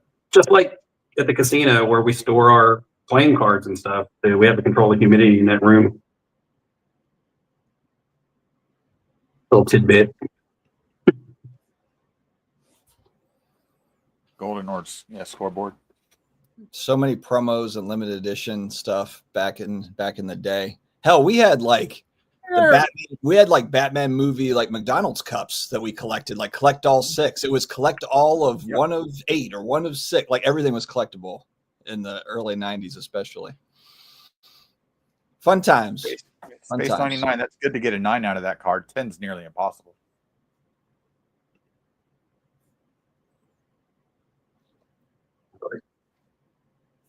On stage. Most of those you're going to find in their wild still, they're going to be in a screw down. You know what's funny? The way that I'm watching this on my phone is in order to see the chat, I have to hit the chat button, which takes away the screen that I'm looking at right now of all you guys, which is actually great. But when you pull a comment up, it says on stage in the comments instead of just like pulling it over. So I can tell which one you have up there. It says on stage. Yeah, the 90 Fleer Jordan 3D cards. Yeah, those you don't see those pop up hardly ever. Oh, Steph 91, Curry yeah, out 91. for the game with a hamstring injury. Uh-oh. Out. Oh, He doesn't Even even Roger need to run. You Pat. just tell him to stand still and shoot. plot twist. Uh-oh. Bring in Caitlin Clark. We need somebody who can shoot threes. And fill seats. Caitlin So- Clark. We haven't talked about this, but Chin Dusty Chin. Dusty I don't Buns know is what this can confirmed for New York. Ham and Steve, are you guys going to ride or die with the 4 Horsemen, or are you leaving That's me right. and Dusty alone? And Right. then I want to. I just got to see about getting that Friday off for work. here we go with the excuses. Ugh. Yeah, we're Steve, late. are you in for New York, or what are you doing? Man, it's more on the side of no than yeah. See how they like it, Dustin? Just leave us hanging. Looks like Well, it's gonna Dustin didn't even tell nobody. be the 2 horsemen. Yeah, Doesn't even tell I nobody. found out because Dustin posted a video, not because you think he would text me and be If like, you hey, didn't I- put it in I got- text I got message, I wouldn't even know. Guys, I need those 3 views. I need those 3 views, and then we Yeah, can talk. but the thing is, you post a video, I'm on an airplane, and then I land, and your next video is out for the next day, so I missed the previous day's video. It's crossing. And then- It's facts. Ew. Don't ever eat the chin chin if you get this candy. I wouldn't. I'm I wouldn't kinda eat worried anything that on you're- Chin yeah. Chin. I'm concerned about what you're eating over there, Steve. It's I don't know. It's like Crew's version of You M&M. only eat Chin Chin in Asia. It's not very good. Ugh. You know this law, I can't pronounce that. Are you trying to But get that- diabetes while you're there? What are you doing? I'm just having a little piece of chocolate, man. I'm on vacation. Okay, I get it. he's just living one life, Ham, one life. One life. Chin Chins, whatever that bar was, drinking some weird soda. One life. That's why you guys better get to New York. He Inca spent Cola. 12 cents. He It'll spent be 12 People fun. cents. come it's come gonna be- through just for this. I mean, New York is fun without any show to go to, let alone. I've never Yeah. been to New York. So it's going to be. You never been? Oh man, Ham, try to make it up if you can. I know it's a kind of a pain, but make it Yeah, I'll up see what if I you can can. Just quit your job. Go cards full time. Yeah, you know. I don't flip cards. Well, I'll flip other stuff on eBay. That's easy to do. I go yard sales. That's why I like what Gary Vee always talks about with yard sales. That's what I used to do in the early 2000s as a side job. I'd get up early on Fridays and Saturdays, find stuff, list it on eBay, and just turn and burn. Billy Bond had said something about taking it on the chin chin. Yeah, here. Yeah, mess. Brad Noble has a good question at 10:35. I think it just depends, Brad. I'm sure I answered it the other day when we were having wings. I've never been to Fanatics Fest, so Neo would be best to answer the differences between the two. If you're taking kids and you want to hang out in New York City for the weekend, it's Fanatics Fest. If you want to nerd out over cards for 5 days, it's the National. Coming from the guy with no kids. I can walk around the room and see how much fun kids are having without having. Instead of reading the room, he just read the room is all. Yeah. when I watch 12-year-olds just run out the WWE thing like for 4 straight hours, losing their minds, having the time of their life. Well, I mean, yeah, I guess within Fanatics Fest itself, but if you're in New York City, then you got to keep your head on a swivel. Yeah. New York City is not that bad for a tourist. It's, I mean, depends on what you're talking about. We were talking about crowds and traffic. It is bad. Yeah. If you're talking about crime, it's not so bad if you're in the Manhattan area. I mean, but get outside of there. I was just there in February. Remember, I had to come home early, but I was there because New York is fun. You're right. New York is a blast. My wife and I were having a good time. We literally went up there just for a couple days because it's fun. But I'd love to go to Fanatics Fest. To me, it's about time. I don't have all the extra time. In order to get a week off for the National, I need to save up enough time from my job to be able to go. I just spent 2 weeks away from my job, burning up vacation time here in Peru. Still doing it. Yeah, I hear you. Ziggy, And I was supposed to go back to work on Thursday. I was supposed to go back to work on Thursday, and I actually audibled while I was already on vacation and said, "Hey, I'm coming back Friday." I mean, I was supposed to go back Friday, and I actually audibled and said I'm coming back Saturday. So This is a true statement. NYC is better than Atlantic City with the fam. Yes. Well, That is yeah. Well, correct. the Nationals in Chicago. Not well, Atlantic Atlantic City. City has nothing.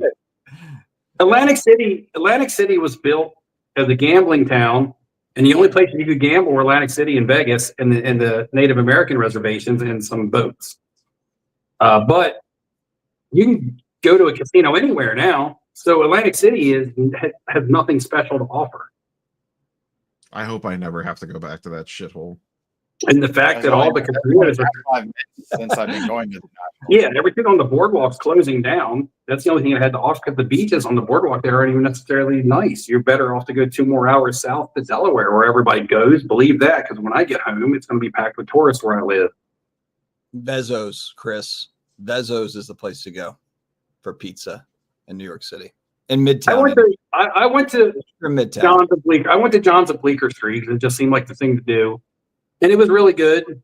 But I think it was so overhyped that I don't want to say it was a letdown, but it wasn't like, I thought I was going to like levitate and like my soul was going to come out and I was going to be looking down at myself eating this heavenly pizza. And it was like, it was really good, but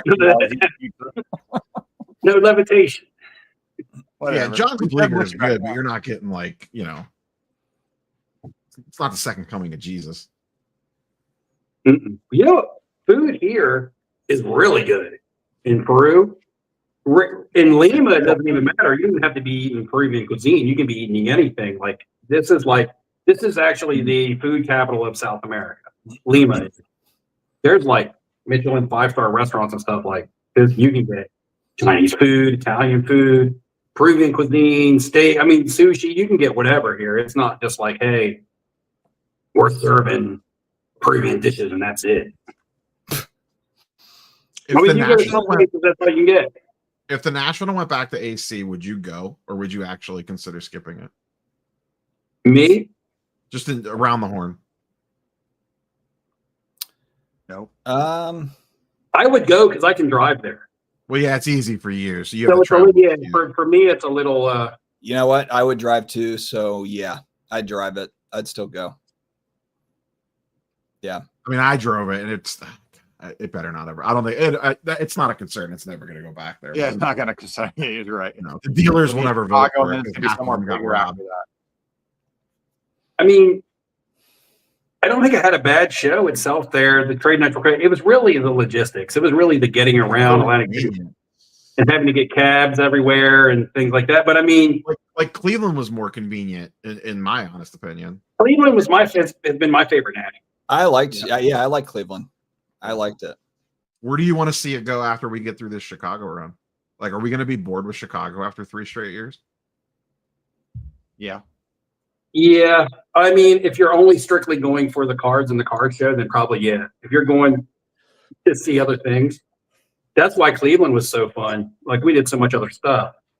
Yeah, they won't take it to Vegas. No, it's But, going to be East Coast. I think Nashville or Indy. Yeah, is they where got to it go goes. somewhere that has a place big enough to hold it. I mean, I'd be happy if they came down to Orlando. Nashville would be crazy. I think I Nashville. don't know what Nashville's convention center scene is like, but Indy has a huge downtown convention center that's connected to the Colts stadium. All right, guys. We have our guest. He has joined. I'm here. And before I have him on, I'm actually going to recreate a moment here. Uh-oh. If I can get this right. So everybody quiet. Drum roll. Not a drum roll. Just kidding. Good to see you again, Gary. Great to see you, Dustin. I brought a friend just in case. A beautiful friend. It's Gary B. What's going on? What's up, man? I had to recreate. So that was 5 years ago on Coffee and Commerce. And I showed the Pistol Pete. So I had to grab the Pistol Pete for the show. Welcome back. It is wonderful to be with you, handsome men. I appreciate it. Well, Neo is up in the top left. He's struggling a little bit as a Cavs fan. He just watched that game live on the stream. I would have probably broken something and logged off, but he's stayed strong. He's still here. Neo, I'm such a Spider fan.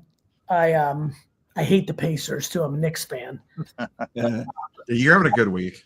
Yeah, I mean, a good day yesterday. We'll see. I mean, like, it's funny. I did not see. I first of all, the Cavs with all those injuries to play the way they played tonight, to lose that kind of game, man. Like, you got to be sick. Like I don't feel super bad for you. No, listen, Neo, you've won a title recently. I've never seen the Knicks win a title, so I can only feel so bad for you. That LeBron block is like, I would rip my arm off to have that 3-1 comeback championship. So I struggle to overly feel sad for you, but I've got to say, anytime you lose a game like that, it could be a regular season game and you could be like a solid fan and you're disgusted, but like that series is in big trouble and you have a really good team. It sucks. I actually like your team a lot. I like your team a lot. I feel bad. With the injuries. Neo, stop whining. Stop whining. Gary, we're going to start. We are going to talk about V-Friends, but I have a small mini beef that I want to address with you because Can we make it a significant beef? Let's take it from a mini beef and level it up. All right, let's level it up. I miss the sports card commentary stuff. And I know you do it. I know you do it from time to time, but I feel like you're focused on V-Friends. I get it. I'm not. I'm buying a lot of cards. Dust, you'll appreciate this. This whole crew will appreciate it. I got caught in a very rock and hard place. Oh, well, yeah. No. I talked about cards, and then 9,000 fucking people made up 18,000 rumors. There was a rumor that I dumped a trillion Zion. I never bought a single Zion card in my life. Like, people, unfortunately, people believe made up stories at scale in society. And honestly, I just felt like I worked too hard. My parents raised me too right. And I care to be a good dude. I'm an entrepreneur. I try to build and all that. But the sheer scale that every single social media post or comment I would make about cards, the sheer scale of people making up stuff and tarnishing my reputation didn't feel like worth it. It's why I got so attracted to NFTs. NFTs, the blockchain shows you everything you do with your collection. And that was incredibly attractive to me, especially in reaction to people coming up with 9 million stories. And I'll be honest with you, it was like very challenging for me, for people coming up to me and being like, I don't like what you're doing to the hobby. And then I'd be, at the National, and I'd be like, hey man, like, respect, but like, what are you upset about? They're like, well, you bought and dumped all these. I'm like, that's just not true. And they're like, oh, really? And like, you start getting into a place as a public figure where you're like, fuck man, I'm damned if I do, if I damned if I don't. And so I talk about it in the macro. I continued to collect and buy. I bought a fucking Jalen Hurts gold kaboom the other day. I'm a huge collector. I've been passionate about this my whole life. Obviously, it's easy for me to build V-Friends from a different angle, right? Because I'm building that. But, I don't know really what to do, Dust. I want to talk more about cards. But it was incredibly challenging me to navigate it, because sharing the content, and by the way, I'll be honest with you, I'm deeply empathetic. I'm aware I have a large audience. I'm aware that me being like, I like this, could lead to the market moving because people are looking to flip quickly. Mhm. I just got into a place where I was like, what do I do with this? Like, I don't want people to be mad at me. I'm able to enjoy my hobby quietly, you know, and people that know, but also, you know, things ebb and flow. And I feel like more and more people have gotten to know me one by one at the national or local card shops, definitely through this last 4 or 5 months, because I've been building real relationships as gearing up for this VeeFriends drop. And I'd like to share more about card. I mean, you know, I shared a little bit at the Taps local card store convention last week in Atlanta. I've been quietly, but not so quietly, because my eBay purchases are there. Like, I'm very bullish on fictional character rookie cards. I'm obsessed with the 66 Donruss Marvel set. I love vintage. But I'm also a diehard Jets fan and bought some Justin Fields 101. So what do you want from me? I'm just kind of living it. So I'm just trying to figure out my way, Dust. It stinks, but I understand the punchline of it all. I'm just trying to figure out my way. I mean, I remember peak pandemic, you would post a photo of a card with no context, just like, here's a cool card. And then you could just literally see the eBay sales. And that wasn't lost on me, Neo. And so, you know, it's one thing, it's a whole different thing of like, hey, I love KD and I want to buy his cards. And to your point, if I post a McDonald's card or a Chrome, like that, I'm like, okay, like I don't want that to be true. So that already had me like, fuck, I need to be like, there's nothing good that can come of that, especially for me, because I already kind of committed to, I have enough of a public figure-ness that I'm not going to sell my cards. That was like a big thing I decided in 18 when I started buying. I was like, you know what I'm going to do? I'm in this forever. My son's of an age where I want him to get these cards anyway. I'm not going to flip these cards. And I thought that would be enough, right? To like kind of protect the concept of like pump and dump and all that stuff. Then it became such a big to-do. And then to your point, that would happen. That was all fine because I could control that. What became impossible was just like the enormity of just made up shit. Yeah. You know? No, that makes sense. Yeah, it's a tough spot. By the way, social media, like again, I've been around this social media game and like being a public figure for a long time. So I was okay with that too. I think everything in life is about being accountable. And Dustin, to answer your question, my answer to that accountability is I'm not going to post because I think that's better than, you know, to Neo's point, like if I'm excited about like the shit thank God I kind of stopped. You should see what I'm buying now. I'm buying like fucking Bugs Bunny rookie cards and like, well, let's spin that way, because there's a couple of different questions on the back of that. And we'll get into VeeFriends, but you know, we're all guys that collect non-sports. So we collect sports, but you know, I've shown the card, you know, I've got like an Art to Bart 93 bucks, you know, and we all have, you know, Star Wars, you know, we've got Stranger Things. Yep. There it is. The vintage stuff. Obsessed with this card. Spider-Man's rookie. Yeah. That's awesome. The vintage stuff is the Jay in the chat would love that. Jay's got all that stuff. You know, the non-sport, this is the stuff that we hope that Panini really goes after, you know, as they're moving away from, you know, sports licenses. And you saw Minecraft come out, and I really hope Panini goes hard on some big IP. And you're kind of in that world. Can you talk about, I guess, kind of the evolution of non-sports and where you see that going? I was excited about Zero Cool, and then Zero Cool kind of melded back into Topps. And yeah, Topps bought it because they wanted Luber at the time. I'm obsessed with it, man. Like I can, you know, what kind, you know, and all you men were there when this happened. When I started yelling about sports cards in 2018, 19, pre-pandemic, that was on the back of about a year of me doing homework. Went to the Cleveland National that year, looked at all the eBay comps, read social media. It's kind of what I do for a living outside of the card world, you know, like social listening, consumer insights. And I was like, oh shit, cards are about to get hot. All these sneaker kids are coming, the gambling kids. Like, I was like, it's happening. Like, and I like checked myself for 6 months because I'm like, am I trying to am I saying it's coming back to myself because I love this hobby more? You know, like I was kind of like in that mode.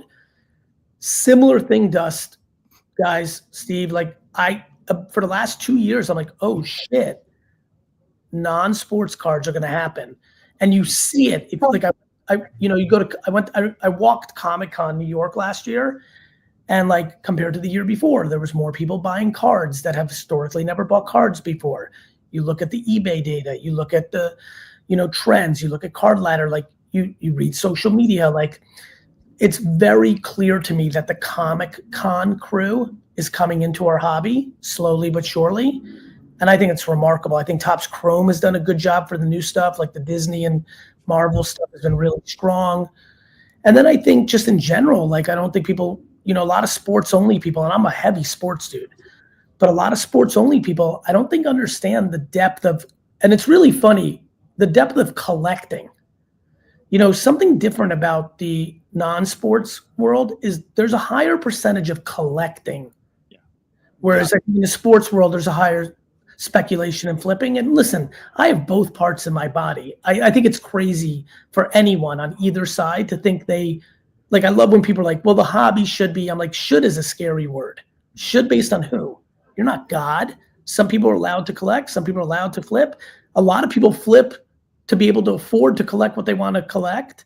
So there's a million ways to do this. We all know that, but I am excited to go to National 2031 and see a lot more of that Comic-Con crew there. And I think all things rise. So what I do for a living in VaynerMedia, my marketing company, which for context for people listening, almost 3,000 employees, one of the biggest marketing companies in the world. I have 500 people in Asia and Europe, and we do a lot of work on social. We spend billions of dollars in media for the biggest brands in the world. It's a real business. Let's put it that way. We follow trends.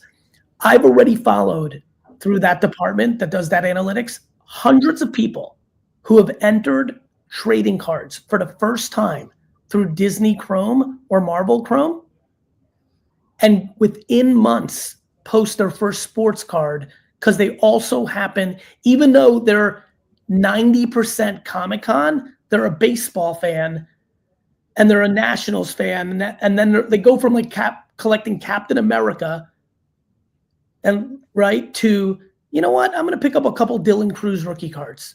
Yeah. So I think the gateway drug of non-sports cards to sports cards is going to be, at first everyone's like, but I think in 5 years they're gonna be like, oh shit, that was good because it expanded our overall hobby as well overall. And so I actually think, and I've been following the hobby since 1984 and really since 86, 87 as a business, before then as a kid.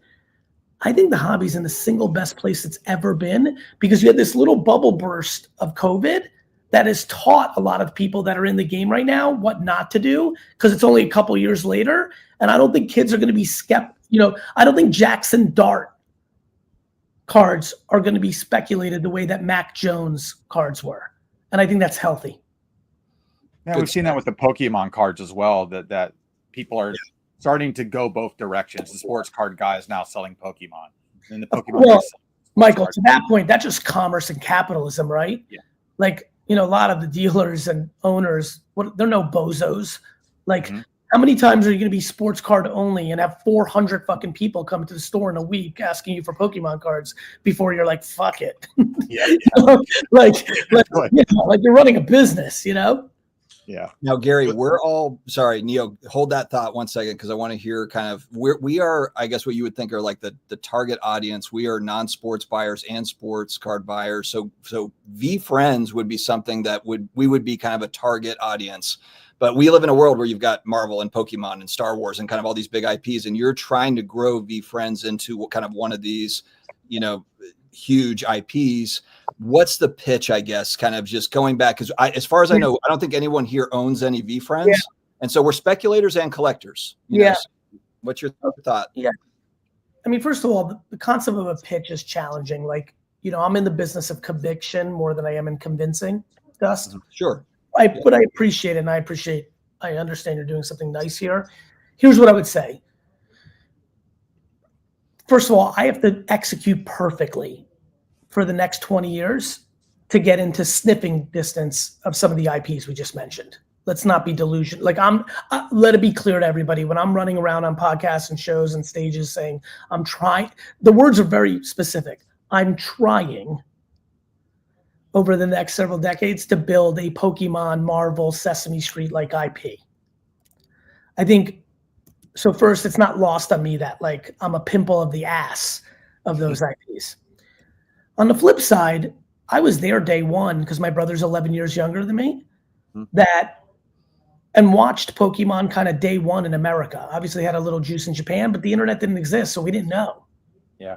And I watched those card stores in New Jersey and New York, like day one, those Pokemon cards, like they were hot immediately, as you know, like, right? It was like, and they got real hot.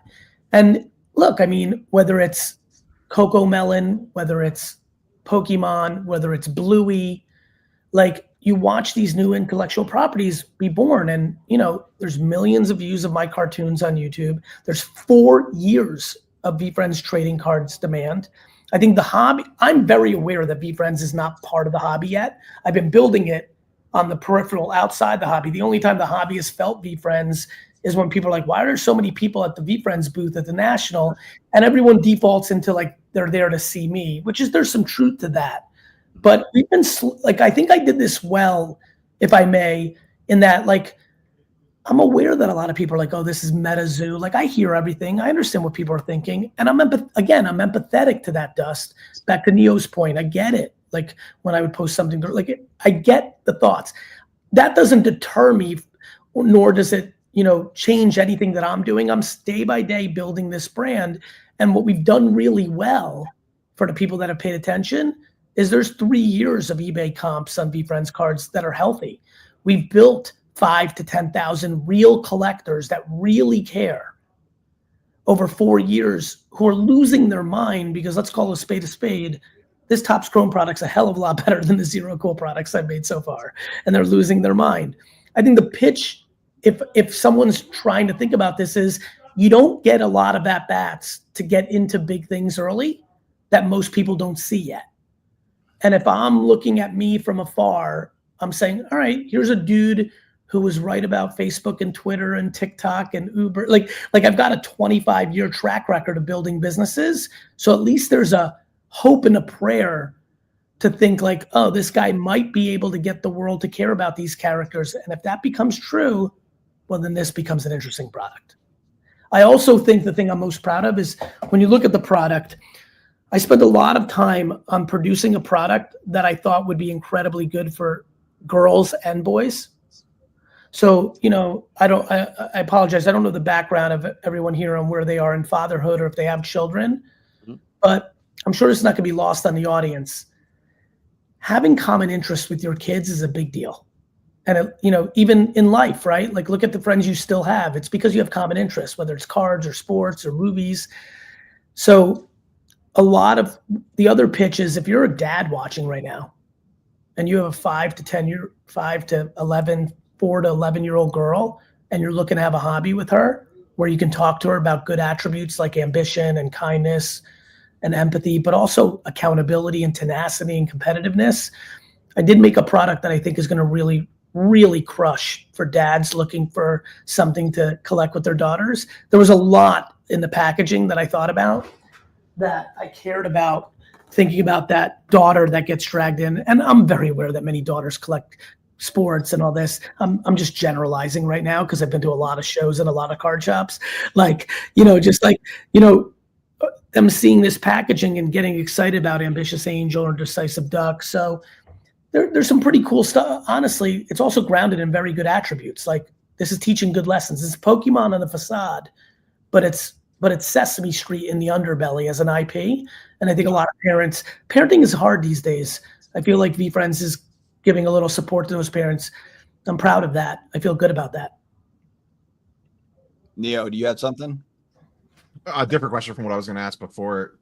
Like behind the scenes, like working through this first full release of a major product like this under the Topps Chrome brand, was there like something that popped up that you like weren't expecting as a challenge or a hurdle, like whether it be the design or just maybe something that's completely in the weeds that we were just like, oh God, I never even thought about this as like nothing that was monstrous, but definitely like annoyances and like, God darn it. So the first one was Topps just was not willing to produce the volume that I wanted them to.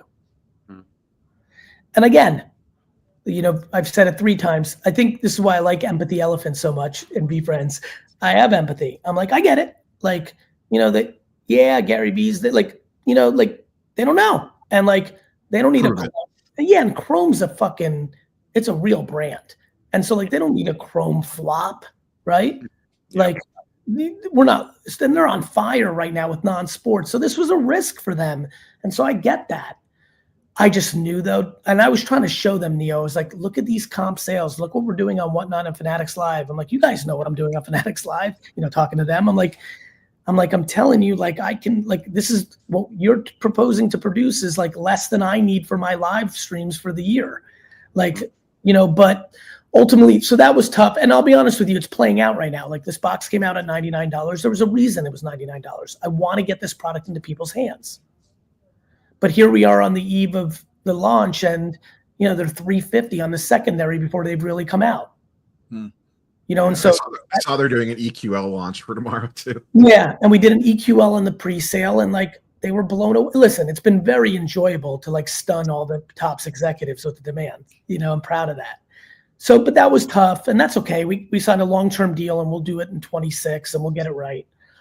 The other annoyance was I have some pretty big characters. The very, very, very lucky black cat is like a big deal in our world, very collectible. Like everything we put the product in like is gold. And I desperately, 1 second, friends. I desperately wanted it to be shore printed. And that was something I couldn't get accomplished, but I came up with something cool. You guys might like this. I did a head nod to Pokemon's Pikachu red and yellow cheeks. Okay. And I was able to get in this set, the black cat has 6 different variants with eye colors. So there's the yellow base, and then the rarest is a green, and there's a white and a blue and a purple in between. So that was really cool. That'll be a fun chase for the hardcore Be Friends maxis. Made it an eye rainbow. So that was really cool, Mike.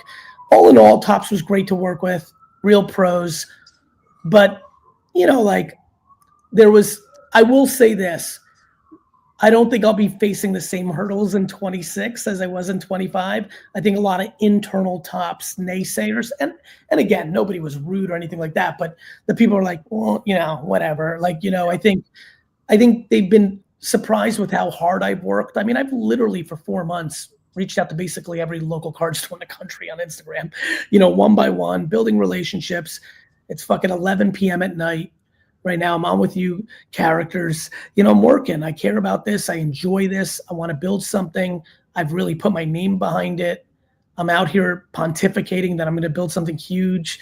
I don't think I can afford to flop on my face. That's not good for the reputation or my own competitive spirit. So all in all, pretty good experience. But I wanted to give you some real truths and authenticity and transparency. And those were some of the hurdles I was dealing with. Awesome. When you were talking about the product coming out at $99 and then obviously the resale is higher, one of the things that we talk about in the hobby constantly is the affordability for somebody to be able to actually get product, especially with the way breaking is today. And it's very difficult. Even in the stores now, you go to Target, what used to be a $20 blaster. Sometimes it's $40, $50, and there's still a line of people. I mean, Pokemon's crazy right now. There's 50 people just camping out like pandemic time to get Pokemon, and they don't even know if it's coming out that day. But they're there anyway. And we're kind of getting to the point now, like you said, you're trying to get this into a father's hand with a daughter and stuff like that. How do they access that if they can't even get to it?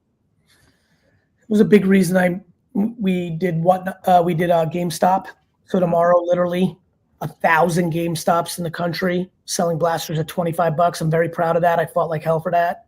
That's awesome. So for those looking, that they need to get out to GameStop in the morning. Yeah, I think I heard, and this is I haven't been to a GameStop in a little bit. Like I heard GameStop's open at like noon, so just in case. It's like 11. Yeah, here 11. Brother, it's a great question. In fact, one of the carve outs we did with Topps is, I don't know if I have one here. If you go to eBay, we do a lot of super stickers. Mm-hmm. So it's like kind of like a card product, but it's a sticker, but it's kind of a head nod to that 85 Prism basketball vending machine stickers, Yep, So, one of the reactions now that these prices are so high is I'm thinking about creating a hobby product of super sticker boxes and keeping the price nice and low. I think it's really important that the hobby recognizes this, and I think Panini and Topps need to really pay attention. And obviously, I'm aware that Topps is getting so many of the licenses and Panini, but like, when Panini, let's just talk what we were talking about. When Panini gets these, fictional character or other IPs, like, is Prism going to put out $80 boxes? I don't think so. No. Like, and so At this point, I think everybody starts high, and if it doesn't sell, then they'll drop. But again, with people having to break and have to have new product, it's going to keep a price point for almost any product moving forward that's even decent, because they need to have it to break. Yeah, well, and they're doing reverse Dutch auctions on stuff. So Panini does, they might just do that for everything or for a lot of stuff. Yeah. And then, Look, it's a real challenge. Making things price prohibitive is obviously not a good thing ever. But like, look, LVMH is one of the biggest companies in the world, and all their products are expensive. So like, I'm not going to sit here and pontificate. This is capitalism.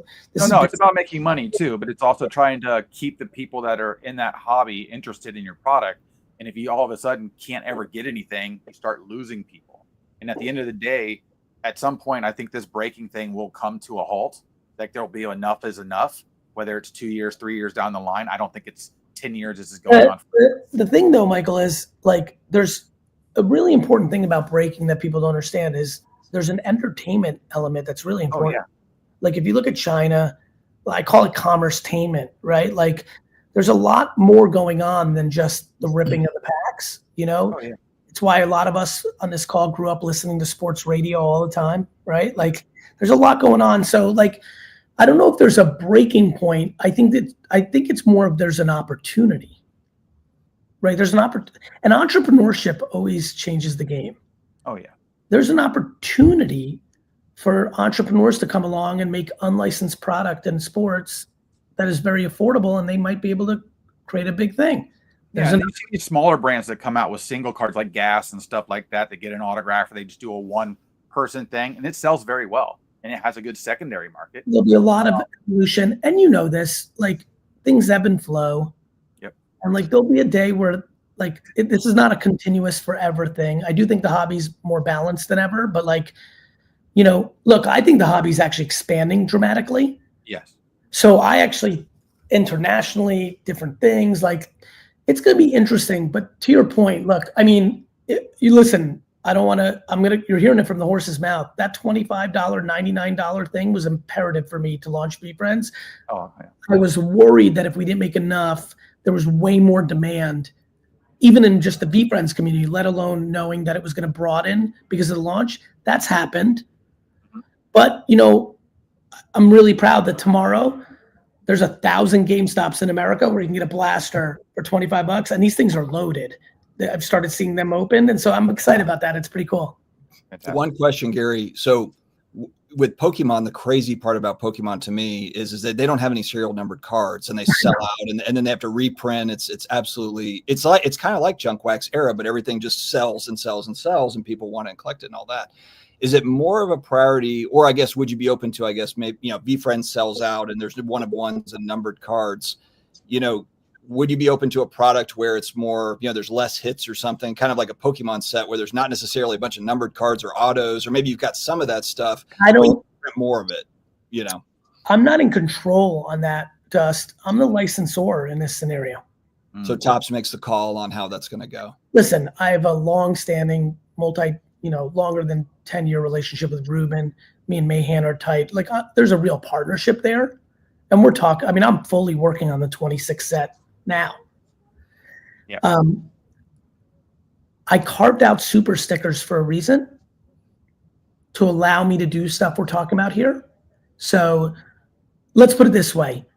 I'm not accomplishing shit unless I get millions of kids to care about these characters. I've got to make the cards affordable. We're selling comic books that are really really, really cool and really like storytelling. I've got cartoons. I got a lot of work to do. I'd be making a huge mistake if I didn't make some form of card sticker affordable. And so, yes, it's very on my mind. But also, let me give you an example. I don't think it has to be mutually exclusive. Let me tell you the thing I might be most proud about. Excited to get the 4 of yours reaction. Blasters. Mhm. I pushed a real interesting innovation. There is a 1-of-1 blaster product. Blaster exclusive 1-of-1 called Blast Off for all 100 characters. There's a 1-of-1 that is exclusive to a $25 blaster box. So I'm really excited about that. I don't think you have to make inferior cards. To me, I'm letting the consumer get the upside more so than me and the manufacturer. And that's good. I think that the manufacturers have sucked a lot of the oxygen out of the margin from stores and from the end consumer. And I'm empathetic to that. Like, it was too far the other way in some ways, right? When you're putting in all the work and you look and you sell for $80 and then 2 minutes later, they're $800 and somebody that's sitting in the middle makes all the margin. That's not right either. So everyone's figuring out their way. But I want to make people fall in love with these characters, and trading cards is one of the ways. And I'd like that to be as accessible as humanly possible. And but I don't think Chrome is going to be in the business of making an inferior product. Right. In fact, some of the stuff I'm working on for next year is going to, I mean, I don't know if you saw it, probably not. There is an insert in Chrome called Game On. It's a shadow box. It looks like a Game Boy with my characters in 8-bit. It's one of the best cards I've ever seen Topps make. In fact, I had no clue it was going to be that cool. Like, when we went through it. So kudos to them. It's like, it's really cool. There's 4 cards in a pack. When you get a Game On, it takes up the whole pack. Like, it's thick, but it's So you know it when you hit it. You don't. Like, it was funny. I was like, you don't. They did a great job. Like, Nice. Topps does a lot of things incredibly well, and they've made a lot of advancements the last 5 years. It's been pretty impressive to watch. I like you. Go ahead, Neil. I was just gonna say, do you envision this, like, say everything goes fairly well, do you envision this as like a once-a-year release product, or do you see it expanding out to, like, okay, here's Topps Chrome, here's the paper version that's maybe a little bit cheaper, you know? And I guess it could depend on exactly how the launch goes and everything, but We signed a very long-term deal. So Topps Chrome 2025, Topps Chrome 2026, that's happening. Here's a little bit of a, like, under the radar that's going on. There is a Sapphire. But the yeah, Sapphire, just for the NFT holders or something, it's a very limited release, right? it's the most limited Sapphire of all time. We have 555 holders of a Gift Goat NFT that all got it for free because I keep taking care of my original collectors.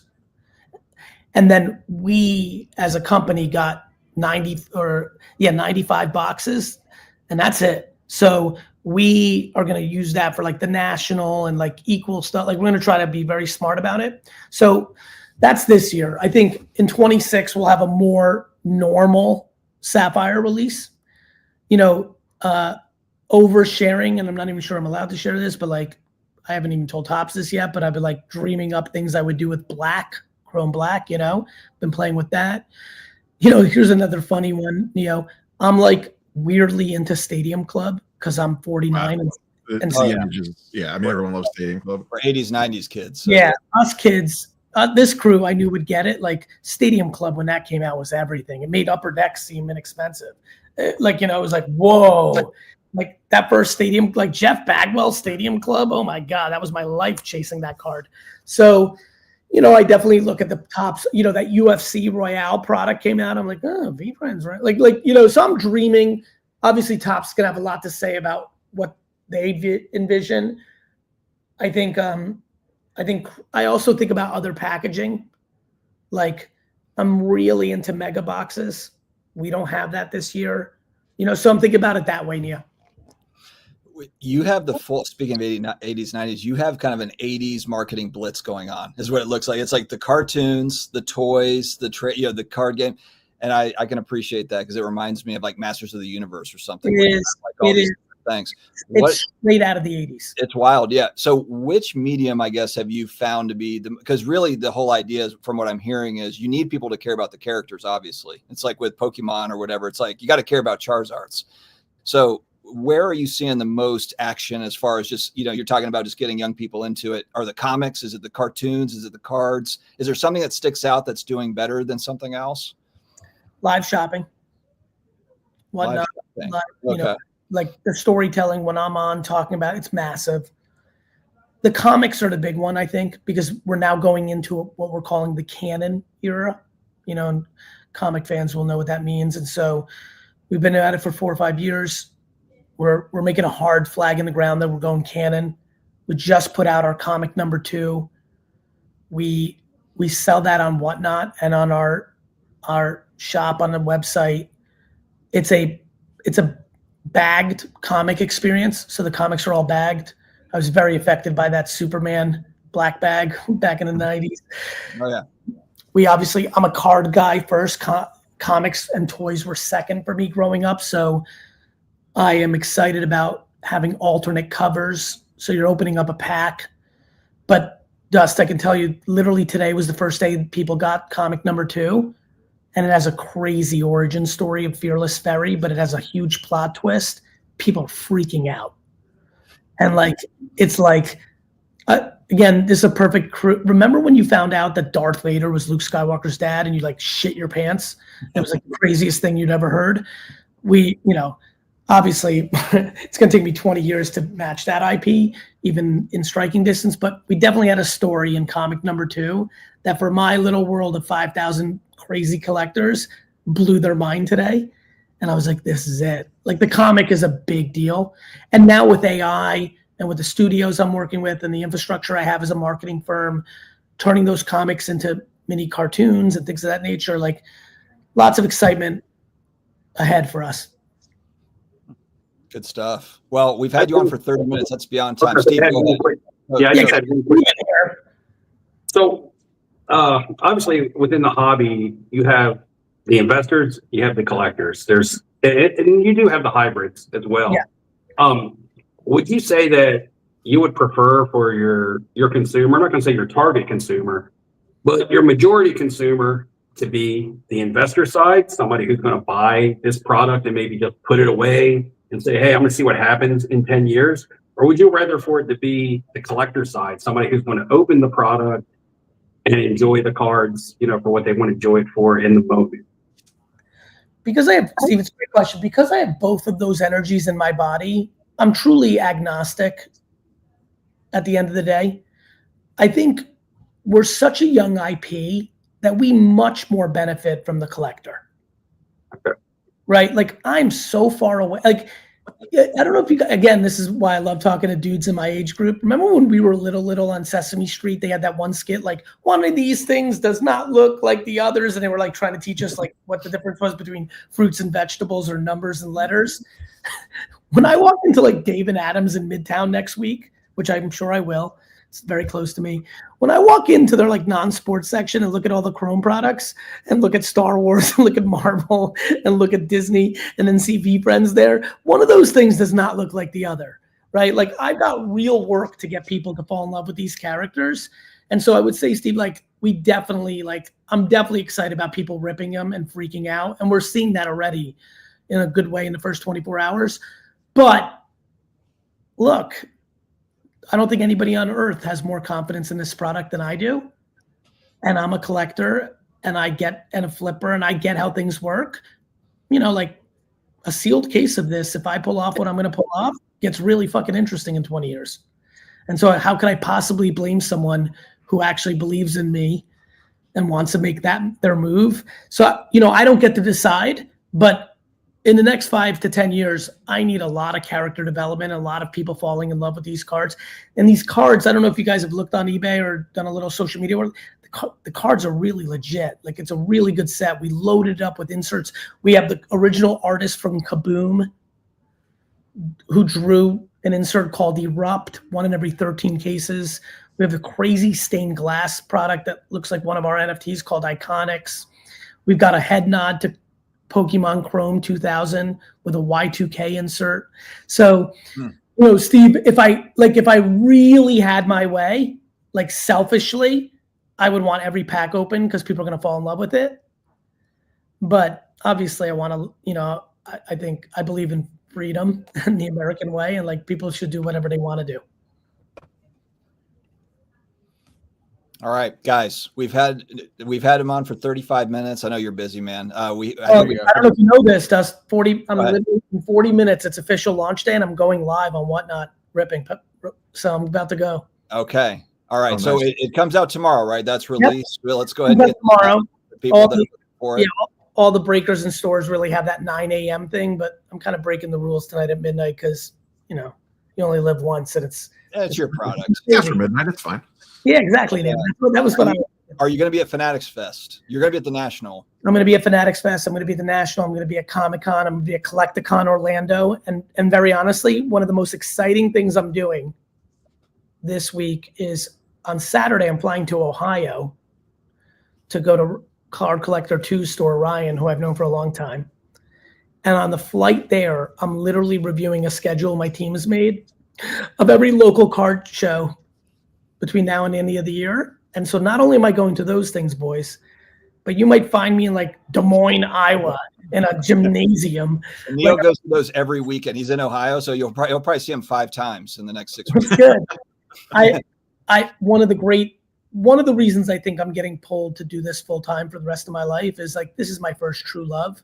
Like doing card shows in fire stations and Jewish community centers and YMCAs and the malls of New Jersey.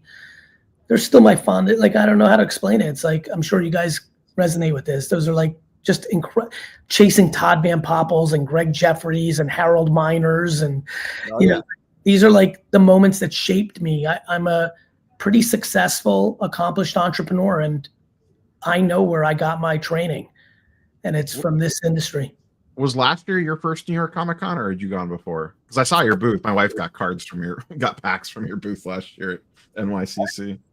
Was last year year 2? Was last year year 2? Yeah, last year was year 2, Neo. Okay.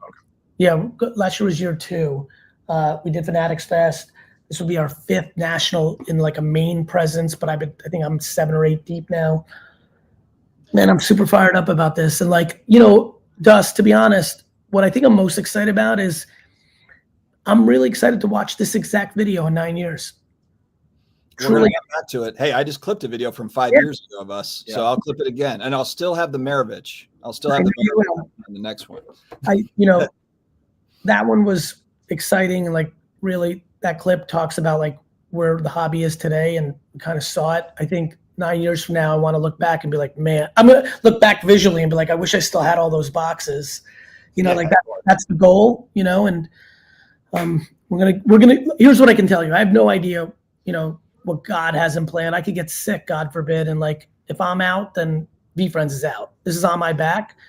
But if God gifts me with the health that I hope I deserve, then I'm going to give this as good of a swing as anyone has ever done. And I really believe in my capabilities. And I believe in the mission of VeeFriends, which is there's a reason the packaging is purple. I think our society's become way too red and way too blue.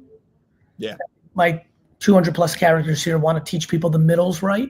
You could be kind and courteous and gracious while still being competitive, compassionate, tenacious and accountable. And so good mission, lot of excitement behind it.